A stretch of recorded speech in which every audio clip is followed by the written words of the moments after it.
For the benefit of the VOD, we're just posting the link everywhere. But welcome, early viewers. Welcome, welcome.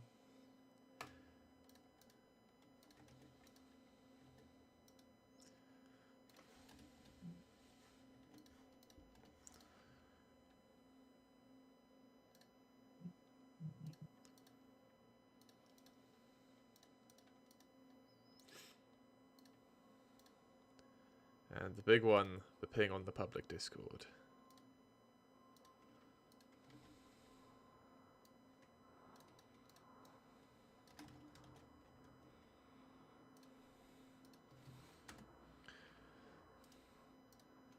Which wasn't a ping at all, in fact. Do this. There we go. Great.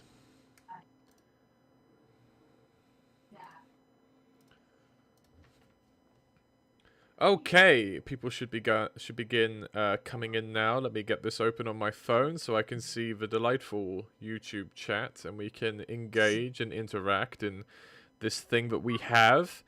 Okay. Alrighty then, I see that people are coming in. So hello everyone, sorry we're late, we had a couple of technical issues we had to draft together, but those are more or less solved. This is our part 1 of the Division 3 developer stream. We will be playing up until the end of the Antlion Caves, and we'll be answering your questions as we do so. And we'll also be talking about why we did and how we did certain things. If anyone can't hear me on the stream, please let me know in the chat, because we always seem to have something that goes on there. And I'll redo my entire introduction, but if not, fantastic. And we'll get the game open. So we're starting on our menu screen here. Yeah, I'm going to introduce who's with me today. We have a good set of developers. So from top to bottom, we have... first on the list, we have Abby. Hi, I'm Abby. I blocked out Depot 02 and 03, and I'm 1/3 of the programming team. Yes, indeed.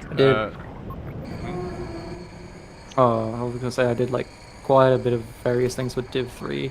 I think I did the Wasteland scanner, and many other stuff that I can't remember. Nice. Okay. We also have Boenthius. Hello, I'm Boenthius. I voice things like the console, combine soldiers, Vortigaunt sometimes, other miscellaneous things, and also art passing on occasion, even in Div 3, a bit, maybe. And then a newcomer to the team since Division 3 launched, Chaotic. Hello, I'm Chaotic, and I'm a newly hired sound designer for RTBR. And then we have Dimitron. Hello, my name is Dimitron, and I did Art Pass for Division 3. I did some work on Wasteland 01, Wasteland 02, A and B, and Antlion Caves 01 and Antlion Caves 02. And I also did some music for Division 3 for Con Sub and the Antlion Caves. So, yeah. And Dimitron is also the lead developer of Raising the Bar Retail, which is the fan-made spin-off we have a good relationship with. Yep. Jared. Hi, I'm Jared. I'm a part of the programming team, and I did a variety of things on Div 3, mostly code and design on the Antlion King. Yep. And then we have Level-Headed. Hello, I'm part of the programming team, and I did small things such as the protozoan, fauna, and the sand barnacle roller grub. And Reno. Hello, my name is Reno. I make models for Raising the Bar Triumph. Yes, indeed. And RZ. Hey, I'm RZ, texture artist and level designer. Also did a lot of the design behind the Antlion Caves. Mars. Sir Mars, Mike, not level designer, 3D designer for RTBR.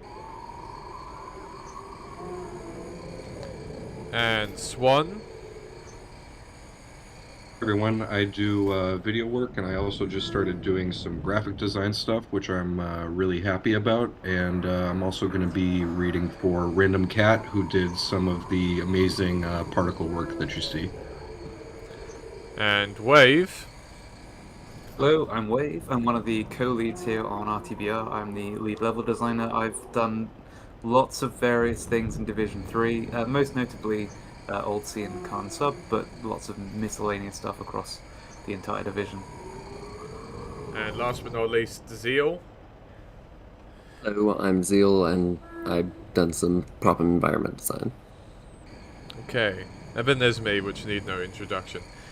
So, I've turned down the volume, I've turned up my microphone a bit. We're going to get started. I have a save game because of getting the flare gun from Division 2. And I figured it would be fun to show off a few of the secrets, which is what we try to do in these streams. So, like I say, we're going to be playing up until the end of the caves. Just a quick note for everyone ahead of time. You are watching basically a close to final, but not quite final, development build of Division 3.1. That means there will be quite a lot of improvements and fixes. That also means there could be a couple of technical things. We haven't run proper formal sanity check testing on Division 3.1 yet. We don't expect anything really bad to rear its head. But there might be a couple of things. So just bear that in mind. You know, if we run into anything, we'll just move on. And we can just expect to fix it by Division 3.1. I'll draw notice to a couple of things that are specifically fixes for Division 3.1 as well whilst we're here. Yeah, okay, so let's get started.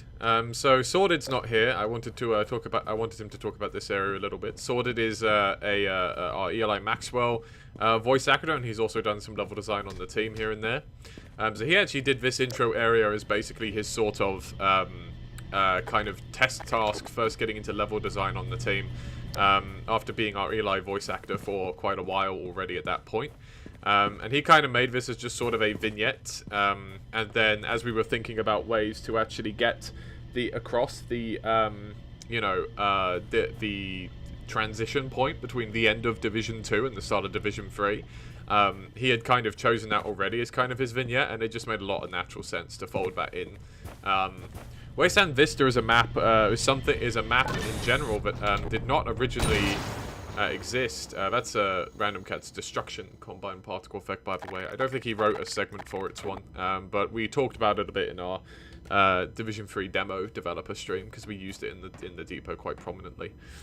Yeah, this map was actually introduced quite late into Division 3's prototyping stages. Originally, there was quite a bit less of the on-foot Wasteland journey. We wanted to expand that a bit.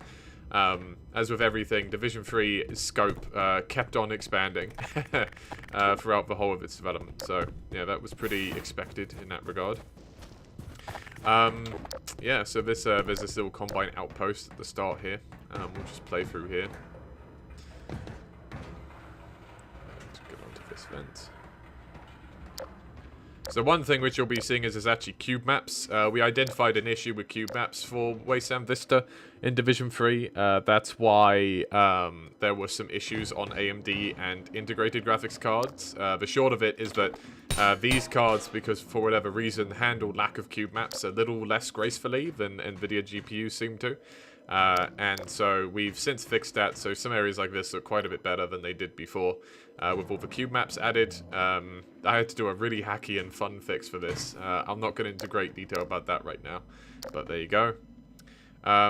Yeah, so that'll fix it for hopefully AMD and integrated graphics users. Also, these cage lights are newly made. These was by a 3D artist named Jadon Wallace. Part of our goal of remaking a lot of very common use props to basically hit very props that turn up a lot, right? Open this up. Jump in here. We can take a few questions, I think, for just a minute, Boenthius. I don't have much more to say about this area without Sordid here.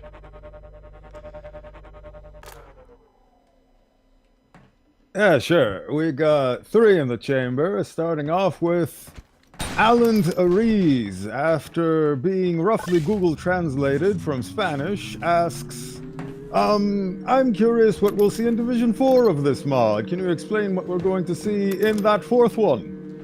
The top billing is going to be the air exchange, which is going to turn up in Div 4, and then we're also going to be introduced to Captain Vance and his conscripts. Oh, okay. Hansa NY asks, how long has the development of Division 3 taken from blockouts to finish?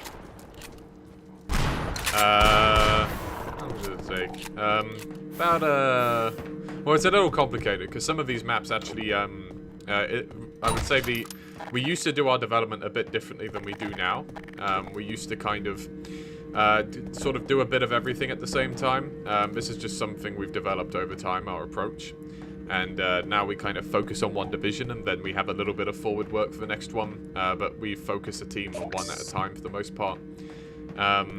So, depending on which way you look at it, either more or less since the mod started we've had Division 3 work ongoing, or maybe if we count specifically starting development, since we shipped Division 2 is when the bulk of the team was moved on to Division 3.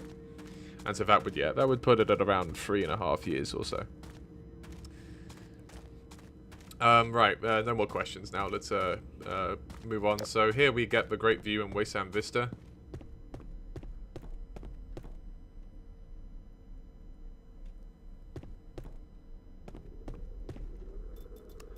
Just gonna turn up the music a bit.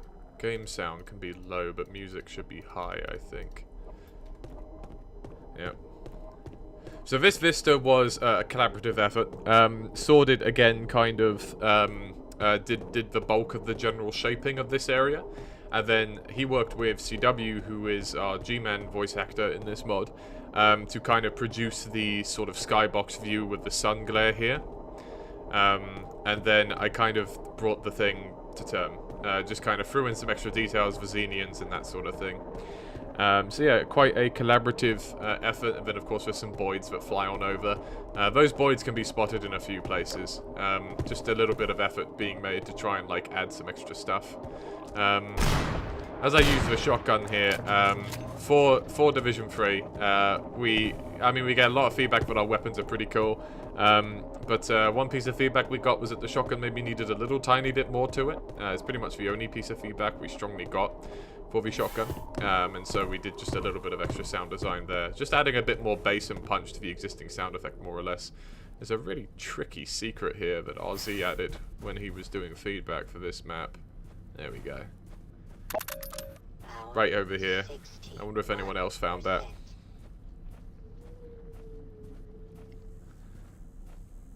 I actually saw some people find that.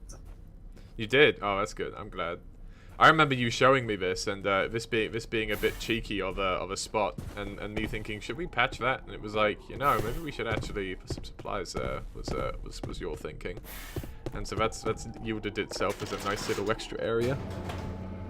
Yeah, like that.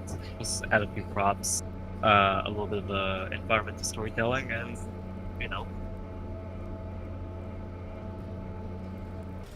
Yes, indeed. Since we come down here, we get introduced to hound eyes and alpha hound eyes. This one's running away now. I've killed his buddies. We'll chase him down. So hound eyes, obviously, we're in Division 2 already, but alpha hound eyes, which is this specimen here with the more powerful crest. I may throw on. No, is there a? There's not another alpha hound eye right around here. I'm actually going to throw on no target real quick and spawn one so we can get a good look at it. Hound Eye Alpha, I think. Yeah, that's it. So the Alpha Hound Eye is fundamentally a Hound Eye with a bigger crest and a little bit more bulk to his frame. We basically just wanted something that kind of, you know, expanded out the Xenian roster. So obviously Division 3 has, of any division, the most new NPCs and weapons. But as well as completely new NPCs like the Sand Barnacle and Bertha, we also wanted to add a couple of kind of variant NPCs. These are a lot cheaper to make from a development perspective and can add a lot to gameplay. So, you know, for example, the Alpha Hound Eyes kind of add a little bit of variety to the Hound Eye side of things. And then we'll see Baby Bull Squid soon, which are very similar. Alpha Hound Eyes were not based off of any specific concept art. I did a very quick and dirty bit of work in Blender.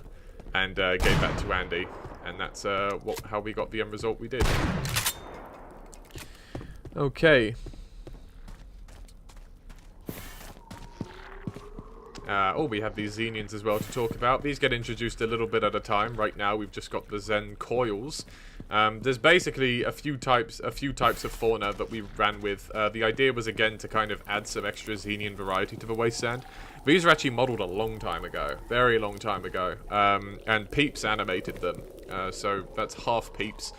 She animated the idols and attacks and death animations for all of the faunas. And then sound effects were done by Boenthius and Amy, whilst the particle effects were again done by Random Cat as per usual. So these guys are a little dangerous sometimes. I have no target on, right? Oh yeah.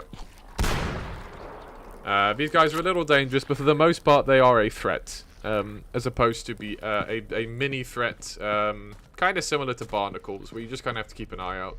And they add a little bit of life to the Wasteland as we progress.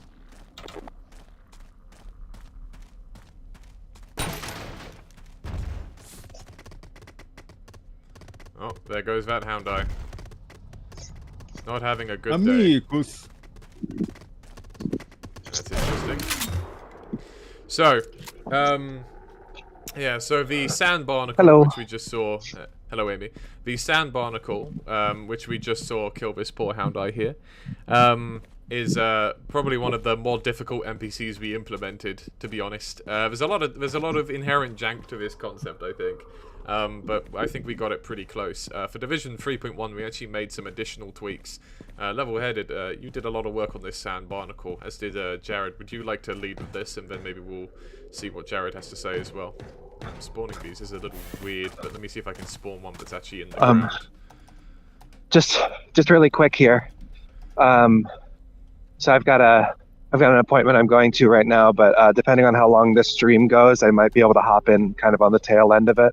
Sure. And talk about some of the contributions I've made, but so we're live right now. So yeah, I know. But yeah, I'll be back around soon. I just wanted to pop in and say that because I'm walking in the cold right now. So see you guys soon. All good. Bye-bye. Yeah. So level-headed, go for it. So originally something funny. So the sand barnacle was originally meant to behave quite differently, where it would burst out of the sand before grabbing you. But we eventually got around to replacing that behavior with what it will do with vehicles, where it will just immediately grab you out of the sand instead of showing itself first. Yeah. And Jared, do you want to talk a little bit about this as well? Sure. So a lot of the ideas that we had, like having sand barnacle grab you out of a vehicle and not having it easily just be cheesed by driving around, because a lot of when you encounter it is when you're driving around with the Jeep. Those were ideas that I concepted, but Level-Headed was the one who implemented most of it. Nice. Amy did the sound effects for these as well. The model was by Andy. I think a very interesting interpretation of the beta concept in general, which is very neat. Yeah, I mean, there's not a lot to really go off of the beta concept, so I think the general shaping really came together. The animation set here done by Calamando, who was an animator on the team at the time, and Lambda has since went back and did a couple of edits here and there, as did Level-Headed, as things were needed. Yeah, these guys used to kind of come above ground for a bit and then attack you, and so they were quite a bit easier to cheese. Since making them attack you instantly, they are a lot more dangerous than they were before. Sorry to interrupt you, but I will say that original behavior is maintained, but only on easy mode. Oh, interesting. So if I do this, I didn't know that actually. Okay. There you go. So this is what it is, right? I see. That's very interesting. I didn't know we had a difficulty-based one like that. Anyhow, yeah. But there you go. So there's quite a lot of interesting stuff. Like I say, there's a lot of inherent jank to this concept, but I think we've done a pretty good job eliminating it and making it something that kind of stands together. And yeah, I mean, I think it fits in super well with our alien repertoire. It's got a really freaky design that I really like, and I think Andy has once again knocked it out the park with this one too. Okay, so we'll move on now.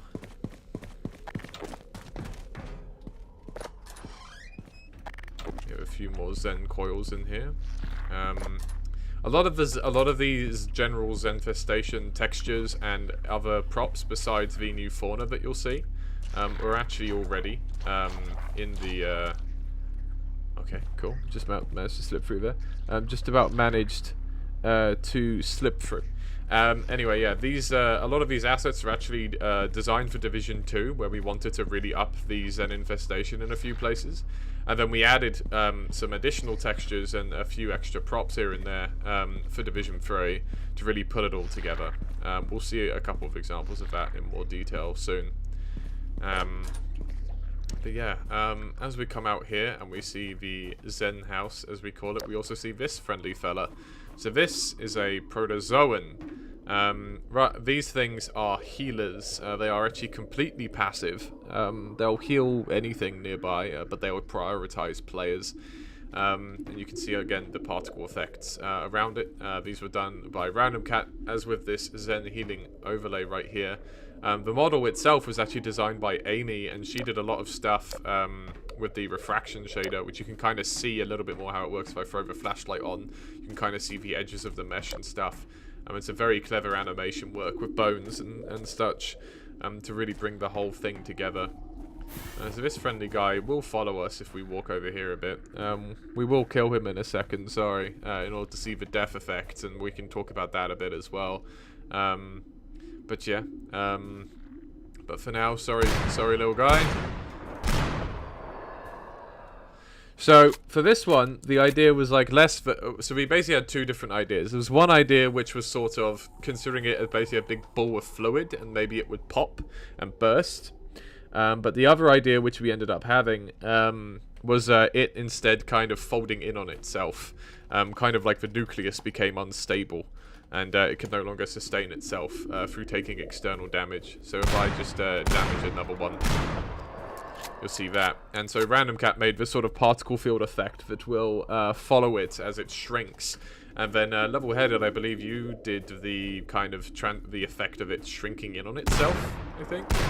Yeah, I did the effect of that, yes. Yeah, so combined with the particle effect, you can see it hides itself pretty well. Yeah, this Zen house here is probably was my main. The outside was my main art pass contribution to this map. I did a lot of other things around this map, but I think this house is probably the most compelling thing. A lot of the inside was primarily sworded, and a bit of Raven also on the inside, and then I kind of tidied it up a bit more or less, as opposed to doing most of it. The actual outside was inspired by the kind of the bunker from Black Ops Cold War's Die Maschine, the sort of Nacht und Toten bunker, but covered in graffiti and stuff. So I really enjoyed kind of bringing that design into place here. I feel like I've done that somewhere else in the. I think I remember. So I think I also kind of took that idea for inspiration for the in construction house in the second map of Salvation. I just really like the general appearance. And we can come over here and we can look at another Zen fauna. We've got the sack fauna. So this one's another funky looking guy with the sort of Giga stem going on here, and then the sacks in the middle. Of course he is hostile, but I think I have no target on. No, I don't. Okay. Oh, okay. No, it didn't like me anymore. Yeah, so these guys are very similar to the Zen coils. They are mostly area denial. Most of the time they're not really a threat. They're just sort of looking after themselves. With a lot of these, I didn't want them to necessarily be direct threats. I just wanted them to be plants that you shouldn't go near. But to kind of add some life to things. If we shoot this guy, we'll see the death animation of him curling up. And so let's head on into the Zen house. So most of this was Sordid's brainchild, and then again, me and Raven kind of came in and did some additional work here and there to bring it around to release readiness. The Zen trees getting a bit of extra focus. In Division 2, they were only off in the background. They weren't actually visible to the player, weren't really engageable by the player. In Division 3, they now are engageable by the player. They pose a direct threat to the player in some situations. Oh, this sand barnacle's more of a threat to me, though. If we come up to this guy, he might not like me. Oh, okay, there we go. And because they're now a direct threat, they are killable if I shoot them in the right place. They take a good beating, though, these things. Amy drafted the animation set for these. Originally, they actually were not killable, and we had them kind of serving a similar role to Half-Life 1, where they weren't fully killable. But Amy made a change, because they were prominent enough in gameplay to be concerning. Now this room is a very hellish room, with the sand barnacles in this pit here. Technically, there's a ladder, but I think you're having a hard time getting out of this one if you drop down in that pit. With all these sand barnacles hanging out. These sounds also done by Amy, as of a lot of our other organics. This area down here is one that Sordid can claim full ownership over, in terms of the general design. And yeah, we'll keep moving through the Zen house. Wave had an idea at one point to make the pustules on this texture, which did appear already in Division 2, actually glow. And it really adds a kind of bit of mystique to this area, as you kind of see them twisting around this central chunk of Zen flesh. We get a little bit up and close and personal with some of the more passive types of Xenians, but also a few barnacles. We need to dodge our way around. There's a sand barnacle down there. I'm just going to very carefully inch my way over here.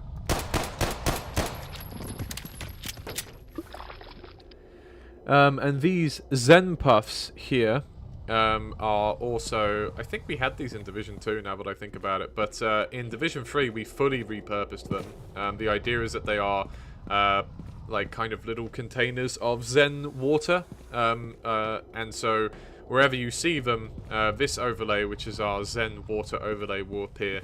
At one time, we considered making them burstable for a quick dash of healing, but it kind of meant that every time we wanted to use one for detail, we had to think about the fact it was now also a gameplay item.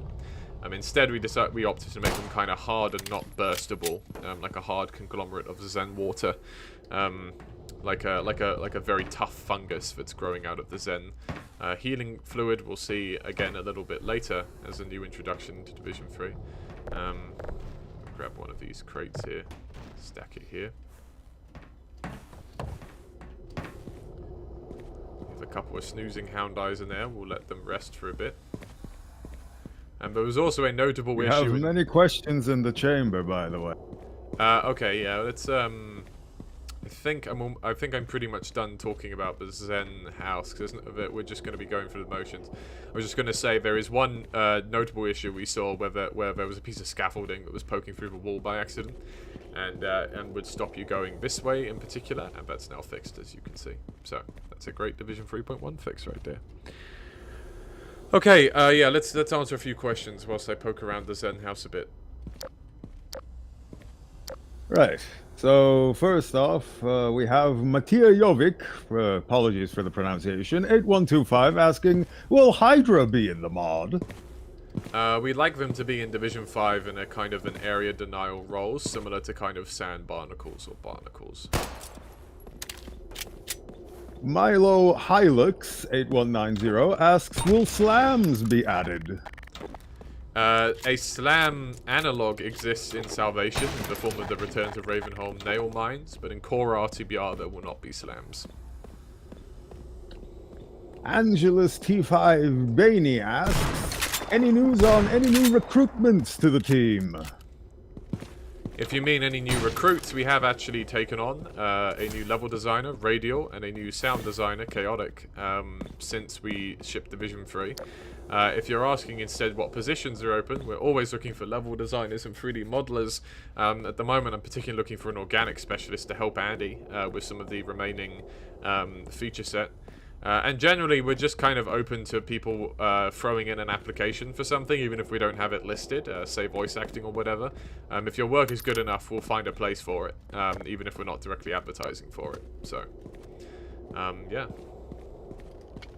Marco Bagnardi, 4739, asks, was the shotgun sound changed? Yeah, like I mentioned, it's pretty much the only piece of feedback we got on our weapons for Division 3 about the weapon needing work. So Amy has made some very good improvements, just giving it a bit more bass and oomph. Yeah. Adrian the 402nd asks, how far along in development do you think Division 4 currently is? I'd rather not be specific, but we're doing pretty good on the Division 4 front, you know, and we have big plans for how that'll progress this year. So we're pretty happy with it. It's being worked on. Questionable 10 asks, any concept for the weather control? Yeah, we intend to do the weather control in Division 5. Milo Hilux 8190 asks, will more achievements be added? Yes, but we intend to forego that work until we go on Steam now. We originally were working on our own internal achievement system, but when we go on Steam, we'll just use their achievement system instead. So that's why we haven't done any others. Okay, let's pause the questions again for a bit as we move into the bull squid caves. So these were again kind of mostly sorted, and then these got cleaned up by a few other people as we progressed. There's a lot of interesting uses of the gravity gun here as we kind of progress. Just need to get this rock away. There we go. Are there baby bull squids in here? I think there are. There are. Wait, let me no target this so they don't immediately all come after me. So Amy made the baby bull squid noises. These guys are using the same code as the baby bull squids from NGP02, I think. I could be wrong on that one. Feel free to correct me, programmers, but I think that's what they're using. We originally did intend for bull squid eggs as well, but we don't quite have so many areas of like Zen ecosystem going on. In terms of like eggs and all that kind of thing. It was pretty clear that this would be the only place we could really use bull squid eggs, and it makes sense as like a permanent bull squid nest. So although there's some thoughts on that, we haven't actually done anything with it. These baby bull squids though, kind of cute, sort of taking some cues from what we did for NGP02's baby bull squids, and stuff where I basically just made them fatter and made their eyes bigger. That's more or less what Andy tried to go with the bull squids, but of course they've got shorter crests and that sort of thing. But don't mistake their cuteness, because these guys will eat you. So you're going to have to put them down, sadly. Yeah. No spit, but they can bite, and I think they can even tail whip.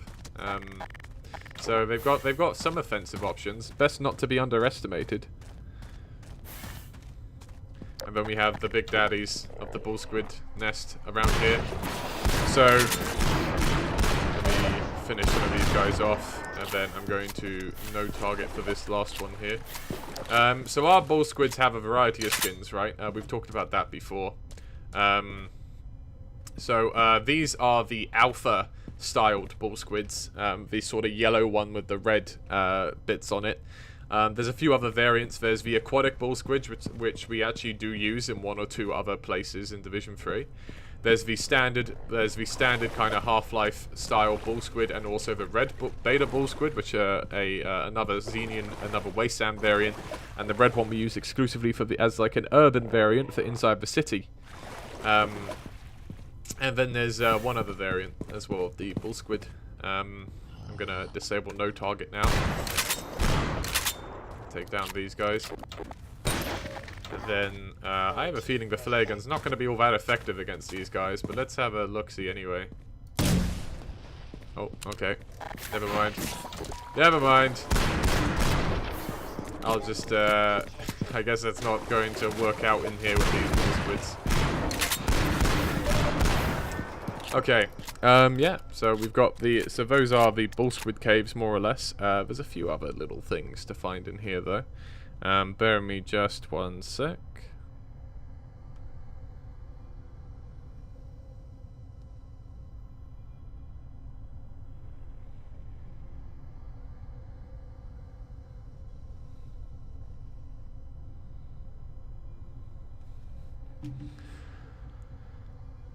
Okay, right, back to it.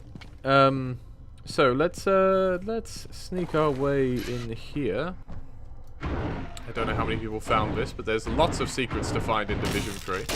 I urge people to take a look around these maps. Is this going to roll back on me? Nope, great. So this is a hidden little cave, which Sordid made, and this is a really anxiety-inducing little tunnel, by the way. I can't imagine how much it would suck to have to be in this tunnel in real life. As we come on through up here, there's going to be a few things for us to look at. So first of all, a nice little hidden cave room. But what's that over there? The rare albino bull squid. So this is based off of a very old piece of Half-Life 1 development screenshot. Where there's sort of an albino, sort of fleshy coloured one. We decided to use it as a super rare variant, hidden in this cave here. This one's not to be underestimated, though.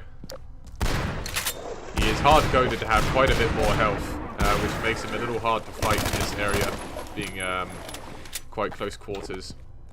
But a full mag of shotgun usually puts down most things. And then the media astute among you will probably realize what this is a reference to. But interestingly, we spelt it differently. And that's going to make sense in the future, I think, without us being too deliberate about it at the moment.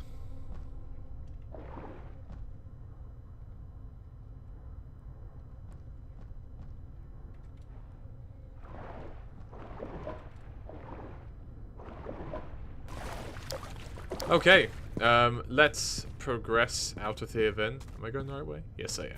Very good. And we'll come out into this wider wasteland area.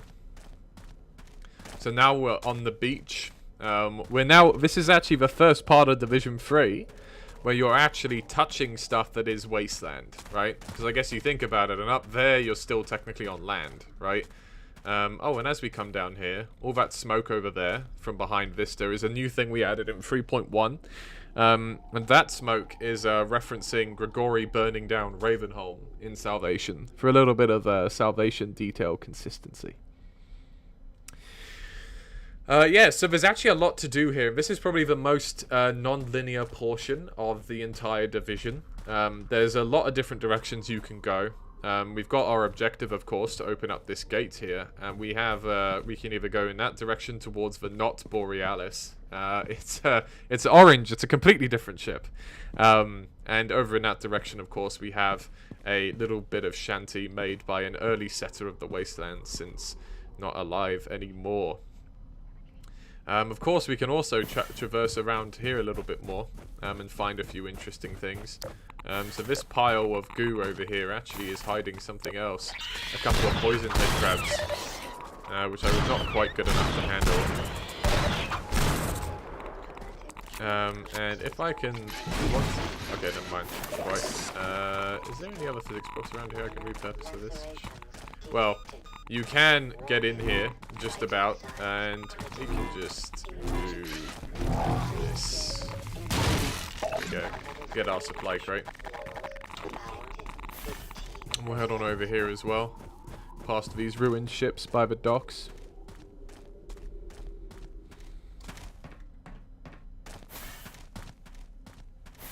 And we have, hiding in a little cave dugout here, a small pack of hound eyes. So as we do this, I'm gonna leave on God mode. So what does the Alpha Hound Eye bring to the table? So first of all, the Hound Eyes that are in his squad will not initiate their fleeing behavior so long as the Alpha Hound Eye is alive. This gives them quite a bit more boldness. When they're running away there, that's not their usual fleeing behavior. That's them just repositioning. The Alpha Hound Eye himself, of course, does more damage. And so in general, the Alpha Hound Eye actually buffs the members of his squad. This is something we actually want to do more of with NPCs. Particularly Level-Headed is very bullish on this idea of introducing basically squad leaders to quite a few NPC types. Here we have our appearance of Travis in a natural release. Here he's not having such a good day.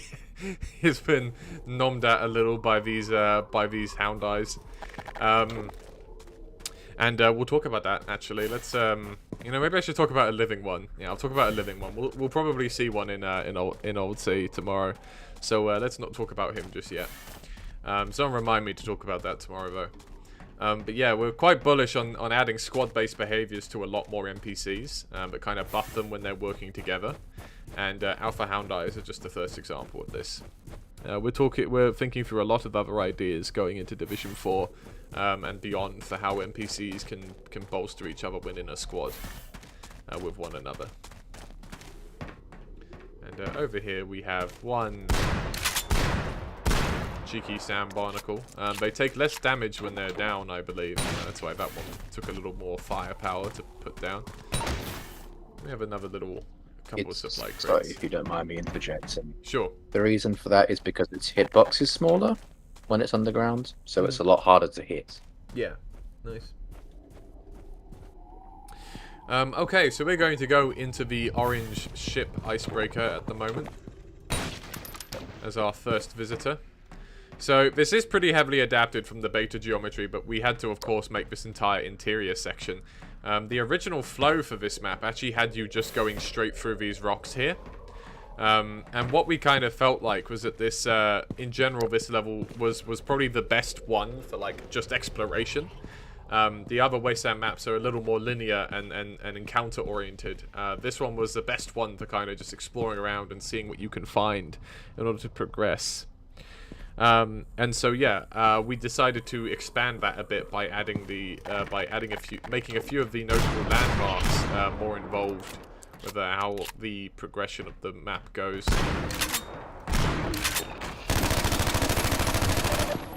Still have that guy. Get some healing whilst I'm at it from our Zen healing pool. So yeah, so in the ship here, we'll just progress. There's a few auto crouch triggers to help you get through some of these difficult hallways. That's enough out of you. Here is probably where the fauna are the most threatening, all things considered. We have a few of these Zen lights. These are new NPCs in Division 3 as opposed to being prop dynamics with a bunch of triggers attached, which is how they were before. And they've got new animations made by Amy as well. We also have just this quick variant of the Zen flowers that turned up in Div 2. These are just purple ones intended for healing purposes.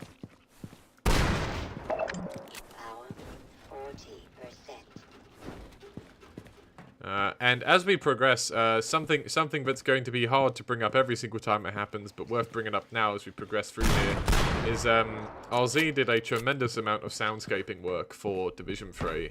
Pretty much through all of these maps, you're going to be hearing soundscapes he put together. Some of them with new sounds, some of them just very clever usage of original Half-Life 2 sounds. RZ, would you like to talk about that a bit, now we're out of the ship? Yeah, it's actually technically very easy to pull off some custom soundscapes, even like with the large suite of sounds that like Half-Life 2 gives you. You can pull off some very interesting like variations, I would say, even with different pitches and combinations with other like sound, I would say like ambient sounds, exactly. So a lot of it was used in the Wasteland and also in the Endline Caves. Yes, indeed. These things here, these coral skeletons, I guess I'll talk about them now, may as well, because they turn up. So basically, we decided pretty early that we did want some kind of coral formations around the Wasteland. As basically, There's basically 3 types of Wasteland inhabitants, and 3 types of thing we try to detail the Wasteland with, and then 4 kind of much later on, right? With the Combine and stuff. 1 is all the Xenian stuff. That's, you know, all the different plants and kind of pools and enemies and everything you see around. Next is all the shanty stuff, so kind of all the quickly put together structures and fortifications and stuff made by various people coming through the Wasteland. And then lastly is just a little bit more of the natural earth wildlife and fauna. And the idea was that the earth fauna should very clearly be losing to the Xenian fauna. And so where we see Xenians alive and well, maybe even flourishing out in the Wasteland, we see the remnants of earth fauna left long behind. A few plants that maybe have tried to make a new home on the seabed, but all dried up trees that aren't enjoying themselves all that much. And then of course the remnants of these really pleasant, probably at one time, coral reefs, these coral skeletons. I modeled these in a very busy afternoon, and these pretty much are all based off of real like types of coral and coral skeletons that get found, and then we just kind of built clusters of them and sprinkled them throughout the Wasteland for use. So we're going to go to our other side of the puzzle here, where we'll see a couple of hound eyes guarding the entrance to this cave. We'll see this alpha hound eye leading us through the cave. This is actually a very conscious piece of level design meant to encourage the player to explore deeper into this cave and kind of lead them through. We'll kill that alpha hound eye to take him out of the way. I think this is also the first occurrence in Division 3 of the Zen crystals, right? So these Zen crystals here are designed primarily for the antlion caves later on, but we ended up using them in a variety of Xenian contexts, and mainly used the orange ones for the antlion caves. So yeah, so we'll see some of those sprinkled around. And those, of course, were also a fixture inside the bull squid caves. And we have the introduction of our third Wasteland fauna, the Shroom fauna. So Boemphius made the sounds for these ones. Boemphius, would you like to talk about these a bit? They were very fun to do, and I did a lot of wheezing in my absolute best Left 4 Dead Smoker impression to do them. A lot of sampling, a lot of editing using Audacity, and the final product is what you hear in the game. It was a lot of fun, a lot of... Yes, indeed. We're going to have to put down a few of these. Now, these are probably the most dangerous and the most mechanically complex of the Xenian fauna. So they will spit these poison fumes around them on a timer as you walk around them. And these all do quite a lot of damage. So these ones you want to be very careful of. This is probably the tightest and most difficult area to have to fight these ones in. Very deliberately, it kind of gives them a powerful entrance. They will turn up in a few other places, and this is definitely the most threatening occurrence of them. Here you can be glad for having a lot of shotgun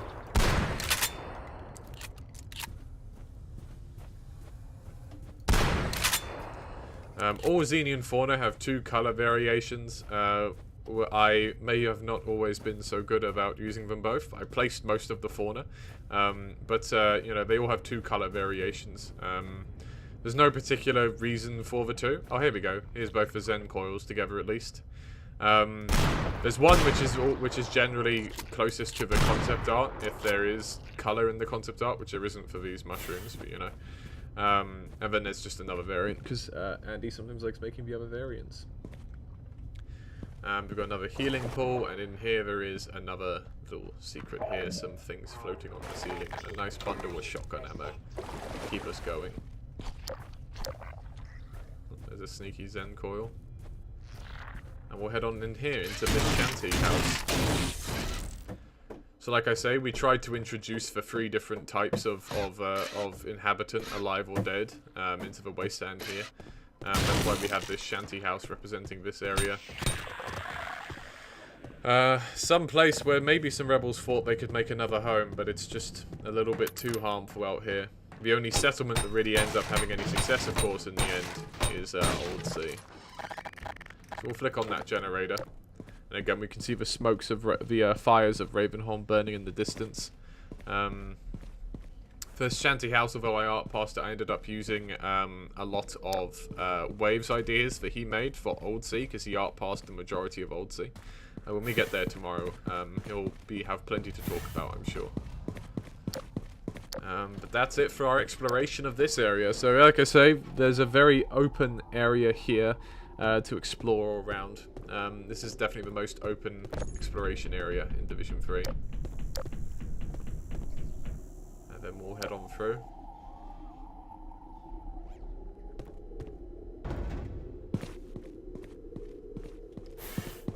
And where are we sitting at for time? Okay, about an hour on Vista. That's pretty much what I expected, to be honest.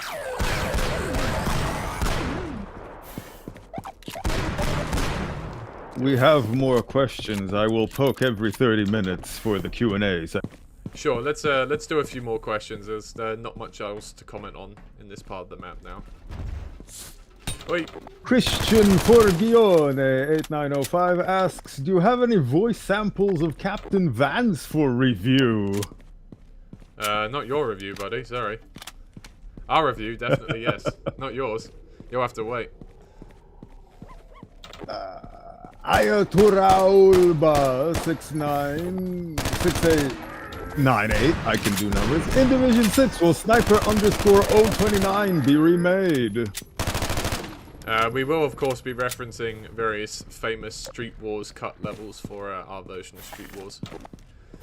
I don't know if that specific map will be remade in its entirety or just used as a reference point for some things.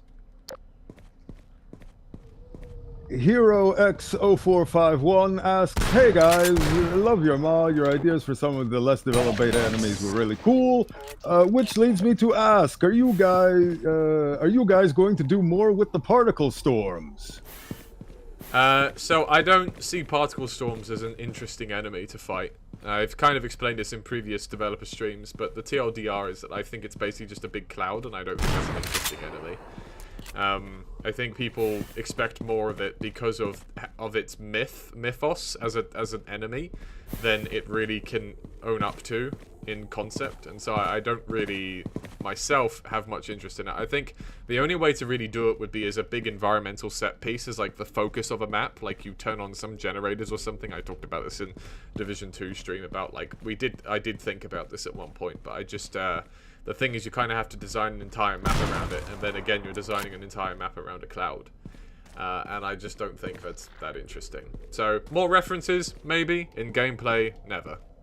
Not in RTBR, anyway. Matija 8125 asks, have you thought about adding neutral NPCs? If you mean NPCs that don't attack you until you attack them, probably not. I guess it's just, for me, there's either... Well, I think in core RTBR, I can't really think of an instance where it makes sense to have an NPC that isn't either passive or hostile. And the spin-offs is a little hard to think of an idea as well, to be honest with you. So...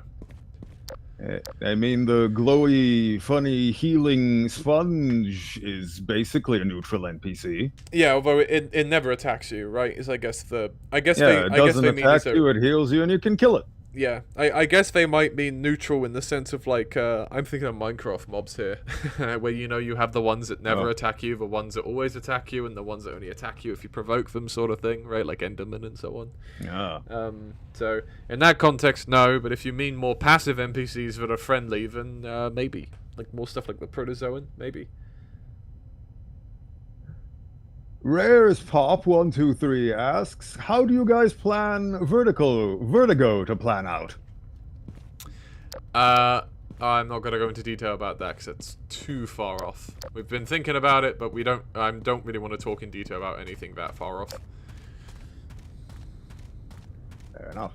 SKFan8825 asks, can I ask what you guys have in mind for the air exchange area? It will be the air exchange, and you will fight the Combine Guard.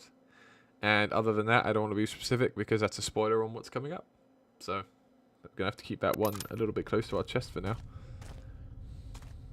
Okay, buddy, you do you. Asks, Will the Combine guarding the air exchange and weather control have separate uniforms? That's the idea. The idea is for all of these Combine areas to have their own, appearances, basically. Yeah. Just a quick note about this. Revered. Go on. I think we can probably stop the questions now because we're talking. We're coming into a new map. So here's a little piece of trivia for you. This is the oldest Division 3 map, and it's not even close. This Division 3 map received its first ounces of blockout around mid-2019.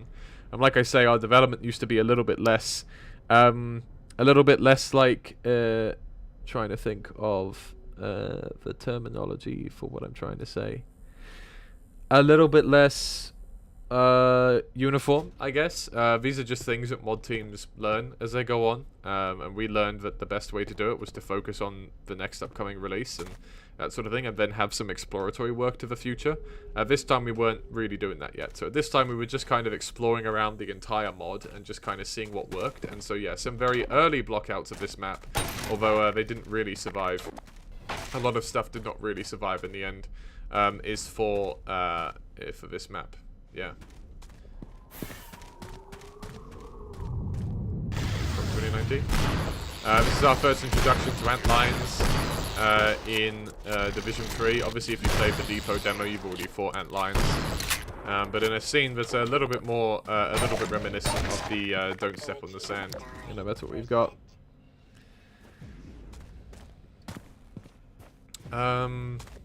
Yeah, we can probably answer another question whilst we go through this canyon, because it speaks for itself mostly. I don't have a lot that's specific to say. Revered Puffin exclaims, overall, I really enjoyed the Outline King fight. At the end of the fight, there was a rather abrupt transition to the buggy areas. There a plan to connect these sections. Yep, if you saw Lucia's recent video he did on RTBR, which was a lovely video, by the way, you'll see we gave him a little exclusive peek at what we're doing for Div 3.1. We'll get there today and get to show you guys what we actually have in mind to smooth that transition a bit more. RZ came up with something very neat. This is a weird one, so bear with me. Angulus T5B asks, anyone working on the Citadel area for a future division? No, not at this time. There is some concepting work going on, and we have a lot of the story elements being discussed and laid out, but for the most part, there's no actual proper level design going on there yet. It's a little too far in the future for that. Copic VN4MX asks, what beta enemies and weapons won't be in the mod?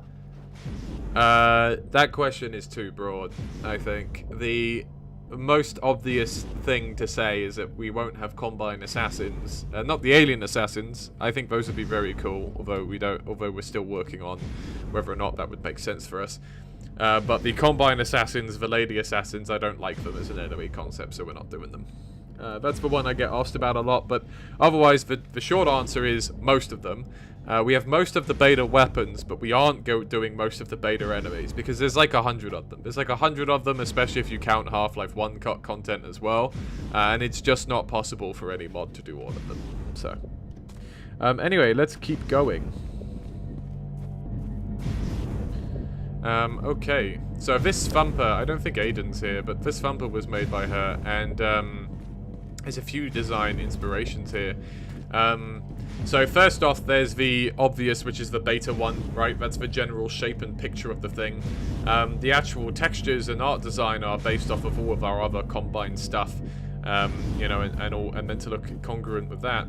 But there's a few other details here that kind of may seem a little familiar if someone's paying a little bit of attention.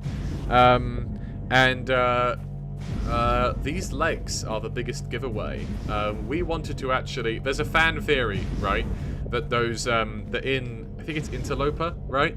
There's that bit with the Vortigaunts hanging out with the alien soldier watching them, right? And there's a fan theory that those machines with the thing going up and down that have the legs out are like Xenian thumpers, right? That's the same thing. They perform the same role. So I've always really liked that theory, and so the suggestion I had for Aiden was to introduce a little tiny bit of that design language into our thumpers. So that's why these legs are here. That's why some of these mountings are here as well. The idea is to kind of bring back a little bit of that sort of idea of that kind of being like Xenian thumpers. You know, the thinking was the Combine maybe got the idea from somewhere a little bit, and kind of went with that design to that extent. Yeah, anyway, we're going to turn this thing off, and then we're going to be fighting our first soldiers of the division. If we actually stay over here, the antlions will prioritize these soldiers, I think. We should do. Sometimes they will if we get out of range, but there's not that many antlions, so I guess they're going to get the upper hand after all. So these Combine soldier skins we've talked about. We've talked about most of the Combine stuff already in our Division 3 demo stream last, in fact not last March, the March before that. Or May, or whenever it was that we shipped that demo. But basically these skins are based off of one of the alternate Combine soldier skins, and we'll have a couple more uniforms. So yeah. Right, let's head into this room here. There's one very tiny little bug fix, by the way, we did with Division 3, which was fixing a stray black pixel in the suit charger that's been there since Division 1, so... I just like having finally gone around to that.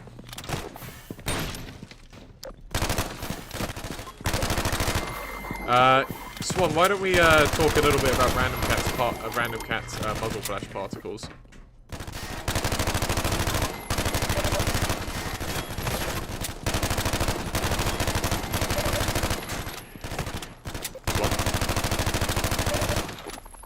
Did I embarrass myself? Is he gone?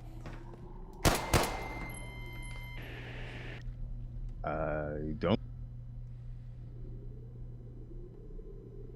Oh, Swan's still here. Well, And gone. and gone. And back. And back. And back. Mic problems. You hear me now? Yeah. Yes. All right, excellent. So the gun muzzle flashes were redone to be cleaner and brighter overall. This was important because of Div 3's bright, low exposure wasteland environments.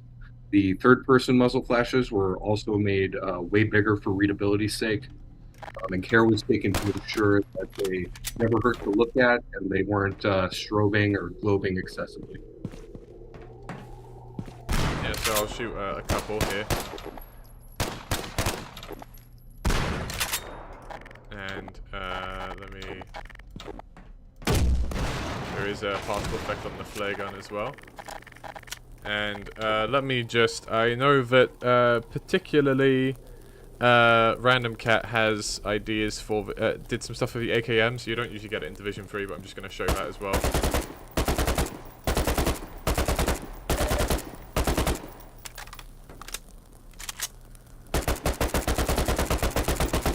There you go. And then I can do and fire player drop. There you go. Right, AKM go over there. Right. Be gone. Okay, let me just double check Random Cat's list real quick to see if there's anything else worth talking about right this minute. Do the crosshairs. I think that might be yeah, relevant. let's do the crosshairs. I might even impulse 101 for this one. Let me make a save, and then I'll impulse 101 so we can run through the crosshairs real quick. Yeah, so I'll just run through whilst you talk, Swan. Go ahead. So the designs are largely based on Half-Life 1 and Op4 crosshairs with a few unique designs to fill in the gaps. They were made in a vector art program called Inkscape, exported as a bitmap sheet. And these were imported using the i8 texture format, which is uncompressed 8-bit grayscale, and it saves storage space while avoiding compression artifacts. They're mostly just for flavor, not function. I think he's talking about the crosshairs in general. And then Salvation also has some unique crosshairs for its weapons, of course. And I think those are new for Div 3, isn't that right? The Salvation ones? That's right. Yeah, they were. We didn't ship them with the original Salvation release. So, among other things, mostly Division 3 content, which is inherited by Salvation by default. It also has the new crosshairs. So, yeah, definitely go and check those out. And then I'll just conclude. We've got the Immolator 1 and the Tau Cannon 1. Okay, let me load this save again real quick. Okay. There's not a lot to talk about in this specific area again, Boenthius, so let's have a couple more questions whilst I push through here. Hell yeah. Cursed Paladin 1035 asks, will there be more Xenian flora and fauna from concept art in the future? Very possibly. If we find sensible places to put it. I'd like to think of ways we can make the Arctic look interesting, but it is also the Arctic, so there probably shouldn't be loads of stuff living in the snow. I think there's some interesting ways to go about it, though. Hansa NY asks, with future releases, will Divisions 1 and 2 be further updated, or are they now definitive? So there's definitely diminishing returns, right? I know there's ideas that we still have to do some things that we haven't yet done, and we've done some of the work on them, so I definitely wouldn't say they're definitive and we're never going to do more to them. There's already a few things we want to sneak in for Division 4, but the list grows smaller, I think. I think the list of things which we want to change about Division 1 and 2 grows smaller with each release. And yeah, when we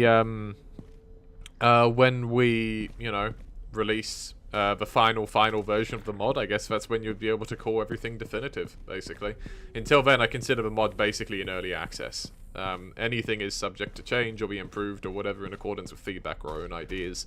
Our focus remains on the future, and as we come further along in the mod, the emphasis on earlier divisions is going to be smaller. I'm going to pause here real quick, actually. But yeah. Okay, right, let's talk about this area. So this area, I'm going to no target so we can kind of get a good angle around here. So this is kind of an interesting area. It's sort of a three-way battle, right? We've got a big group of antlions. In fact, it's kind of a four-way battle because the Xenian fauna in this area actually aren't friendly to the antlions. I mean, will fight the antlions given the opportunity.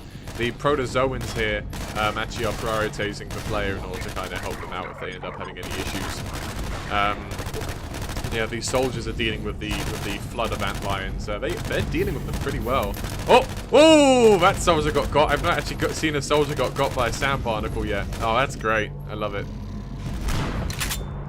But yeah, the soldiers ultimately win this time. Very often the antlions win though, so that's pretty good for them, I guess. There's a couple of head crabs knocking about here as well, so it's a very interesting bit of three-way combat, which is one of my it's kind of hard because sometimes it can be pretty overwhelming, but it's one of the best parts about having a sandbox this varied is being able to do that sort of thing, right? Throw no target off and find that lone soldier to ruin his day. You got far, buddy, but not far enough, I'm afraid. There's a soldier up there.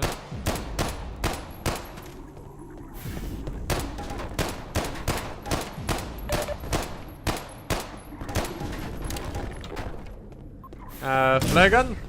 Nope, not quite got the angle for that. In Division 3, by the way, I don't know if anyone noticed this, but we re-enabled backpack reloading. We used to have it disabled, but we decided enabling it was the right call moving forward. These protozoans are being quite friendly. We'll leave them alone for now. Okay. Poke around here a little bit.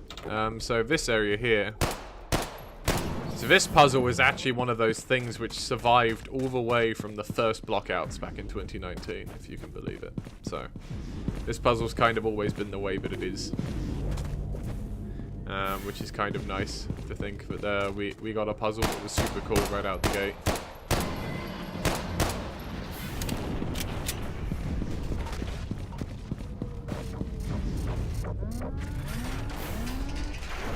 Wow. Submarine makes a mess of things. A new sounds here, I think added in 3.1 by RZ. Okay.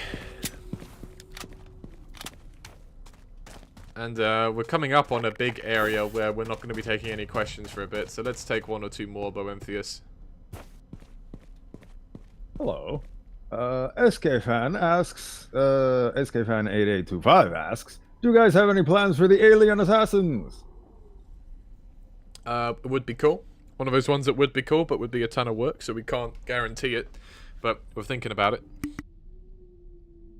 So, you already kind of answered this one, but let's try it again. Cursed Paladin 1035 asks, is Hydra will be in City 17 sewers in Street Wars chapter? No, only the Arctic. Let's have one more.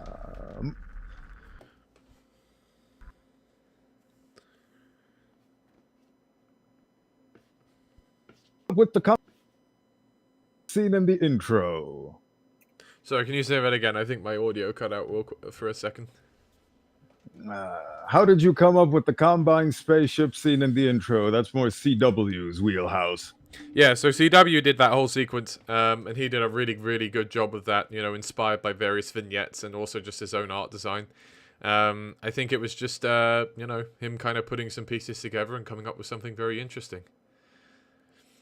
Okay, we're going to head on into the submarine here now. I wonder who lives here. Oh, hang on. I think my audio's busted. That's not great. Sorry, one sec. My headphones were misbehaving, so I'm just having to figure that out real quick.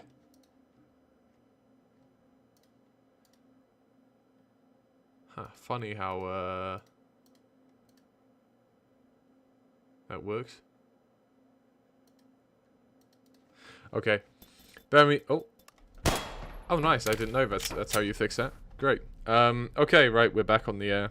Sorry, I've been having some issues with my headphone connectivity for a bit. Okay. Let's progress into the sub.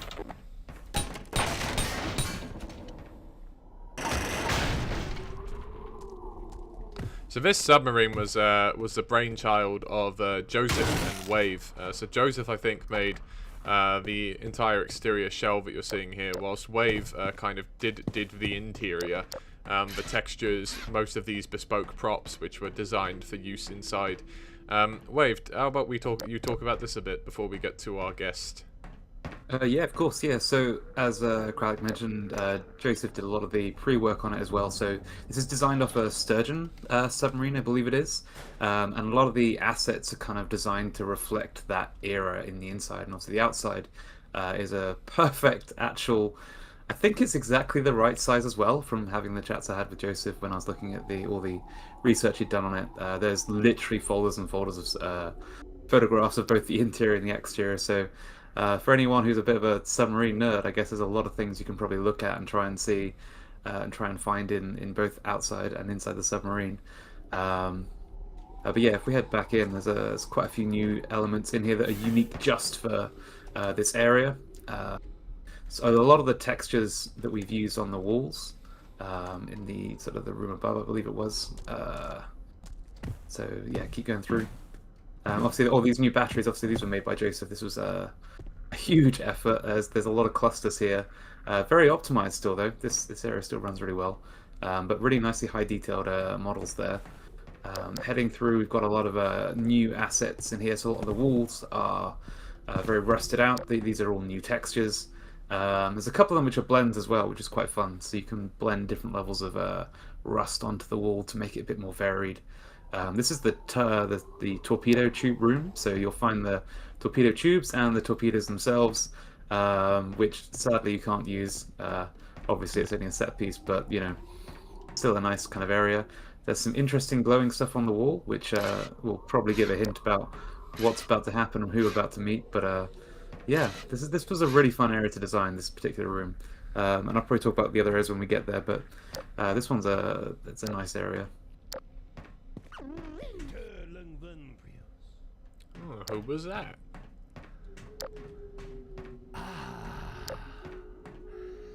The free man. At last, our paths are coterminous. Let me raise the sound volume just a smidge. So, yeah, so this... are a pair of people here. Oh yeah, subtitles. I've been playing without subtitles this whole time. Let's do that. Fear not. Brios is my charge. Its attenuation Oh, come on, with that's the exotic next line, I think. frequencies makes it a fine companion. Yes. We'll follow him in just a second. We'll take a little poke around the sub down here.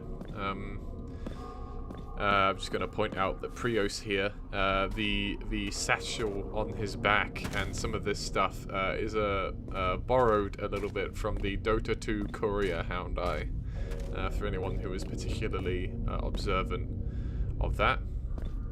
So there's actually a few people who can talk here, so this is basically going to be Wave and Swan for a bit. Wave, why don't you talk a little bit more about your interiors, and we'll get Swan to talk about his graphics design here. Yeah, so this is obviously the cafeteria, the kind of the mess hall area. Again, sort of semi-based on the Sturgeon class submarine, but with a few other things thrown in as well. So we've got the new seats that are somewhat kind of combined from a multitude of references from the sort of 1970s sort of submarines. So it's quite a nice new asset. The walls obviously are very typical of most submarines, where they're sort of wooden panelled to give the impression that you're in a much more nice and homely place than you actually are. Obviously, scaling, this is slightly bigger than it would be in a real submarine for obvious reasons, because we've got a Vortigaunt who needs to walk around, and that was part of the biggest design challenge of this area, was making sure that the player, the Vortigaunt, and of course the Hound Eye can all work with their choreography and move around the scene nicely. There's a couple other new assets, so Khan being a Vortigaunt, there are some rare Zen flora that he grows that you won't see anywhere else in the mod. These just add a pop of colour, but obviously they are nice to the lore as well, that Khan is cultivating things that you would not see elsewhere in the Wasteland. Okay, and as we come back around to here a bit, we'll have a few things to talk about. Aren't there some berets around here somewhere? Yeah, there's a beret. There's the berets, yes. We did a couple of berets. Again, these are, a big mix of references. So this is kind of based more on a World War I one, with the detailing of sort of something from the 1970s. I like the floppiness of World War I berets. So again, we've got this kind of fictional kind of use case here, but they're still a fun little asset to have lying around, sort of showcase that this was once upon a time a working submarine. They're very cute. Yeah. Okay, Swan, you're up. We're going to have a couple of things to talk about here. Oh, Jimmy Carter jump scare. Yeah, go ahead. All yours. So yeah, I made a few different things that adorn the walls here. There's the license plate that we just saw, which is something that I saw in a photo of a mess hall in a submarine. They had a license plate up with the designation of it. I thought it was a nice, cheeky little tongue-in-cheek type thing. There's also a recruitment poster I made. There's and on that I made a logo for just a general logo for the U.S. Armed Forces, because we don't want to get in trouble with the actual armed forces. So I made that based off just the detail of the presidential seal with all the arrows in it. And then there's also the corkboard on the calendar. Yes, this is a reference to the Half-Life 1 calendar that has the photo of Earth on it, but the date has changed to reflect when the submarine was in operation, which was the mid to late 70s. And then the corkboard over here, which has a number of things. It has a food menu. It has a safety document. It has like a work orders document. There's a Kilroy. There's one of my first photographs that I ever took is on there, the silhouetted image of the ship. There's some polar bears. Yeah, I think that's all I did here. Oh, and Jimmy Carter. I didn't think I was going to get to talk about Jimmy Carter. Jimmy Carter's been more controversial than I thought it would be, people talking about this. But Jimmy Carter was president in the late 70s in the United States, and on a Army sub, on a Navy sub rather, you're gonna have a portrait of the Commander-in-Chief, and that's who it is. And I've heard that some people think that Khan has taken an affinity to him. I don't know if that's canon or not, but that's what I heard, and here he is. Yeah, I would have said that this is probably one that was in the submarine. And there's a very there's another reason that kind of makes a lot of sense, which is that Jimmy Carter is about as uncontroversial as US presidents come. So if you want a little bit of world building, then and you wanted to put a president in here, this seemed like the most sensible one to put in the submarine. I guess strictly speaking, you know, that we probably would have just not, but it seemed appropriate. We asked a few unless you have a peanut allergy. If you have a peanut allergy, you're not going to be a fan of him. Yeah. And I also wanted to say that I did not see those berets before, and whoever made those, they look great. I just wanted to point that out. That was Wave. Yeah, fantastic job there. Okay, let's go talk to Khan a bit more.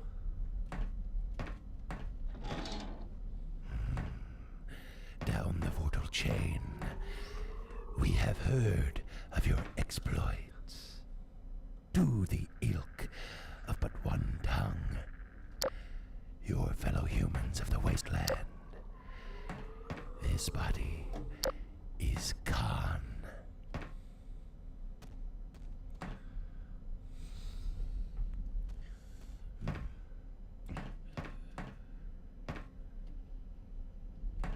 It would be wise for the free man to take a moment and listen.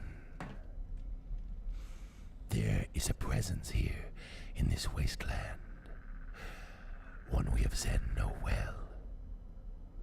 A monarch to the antlands, whose husbandry we have cultivated for generations. Not even our finest herders can surpass the influence of their king. And even here, far above his realm, his effects can be felt.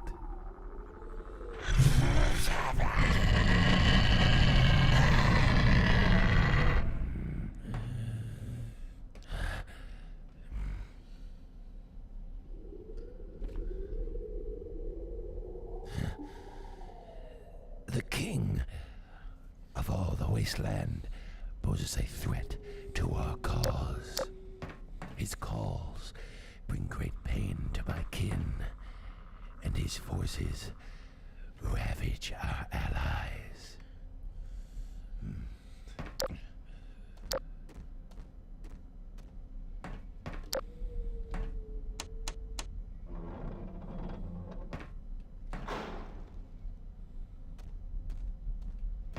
I think he waits before starting his next scene so we can take a little look around here, right?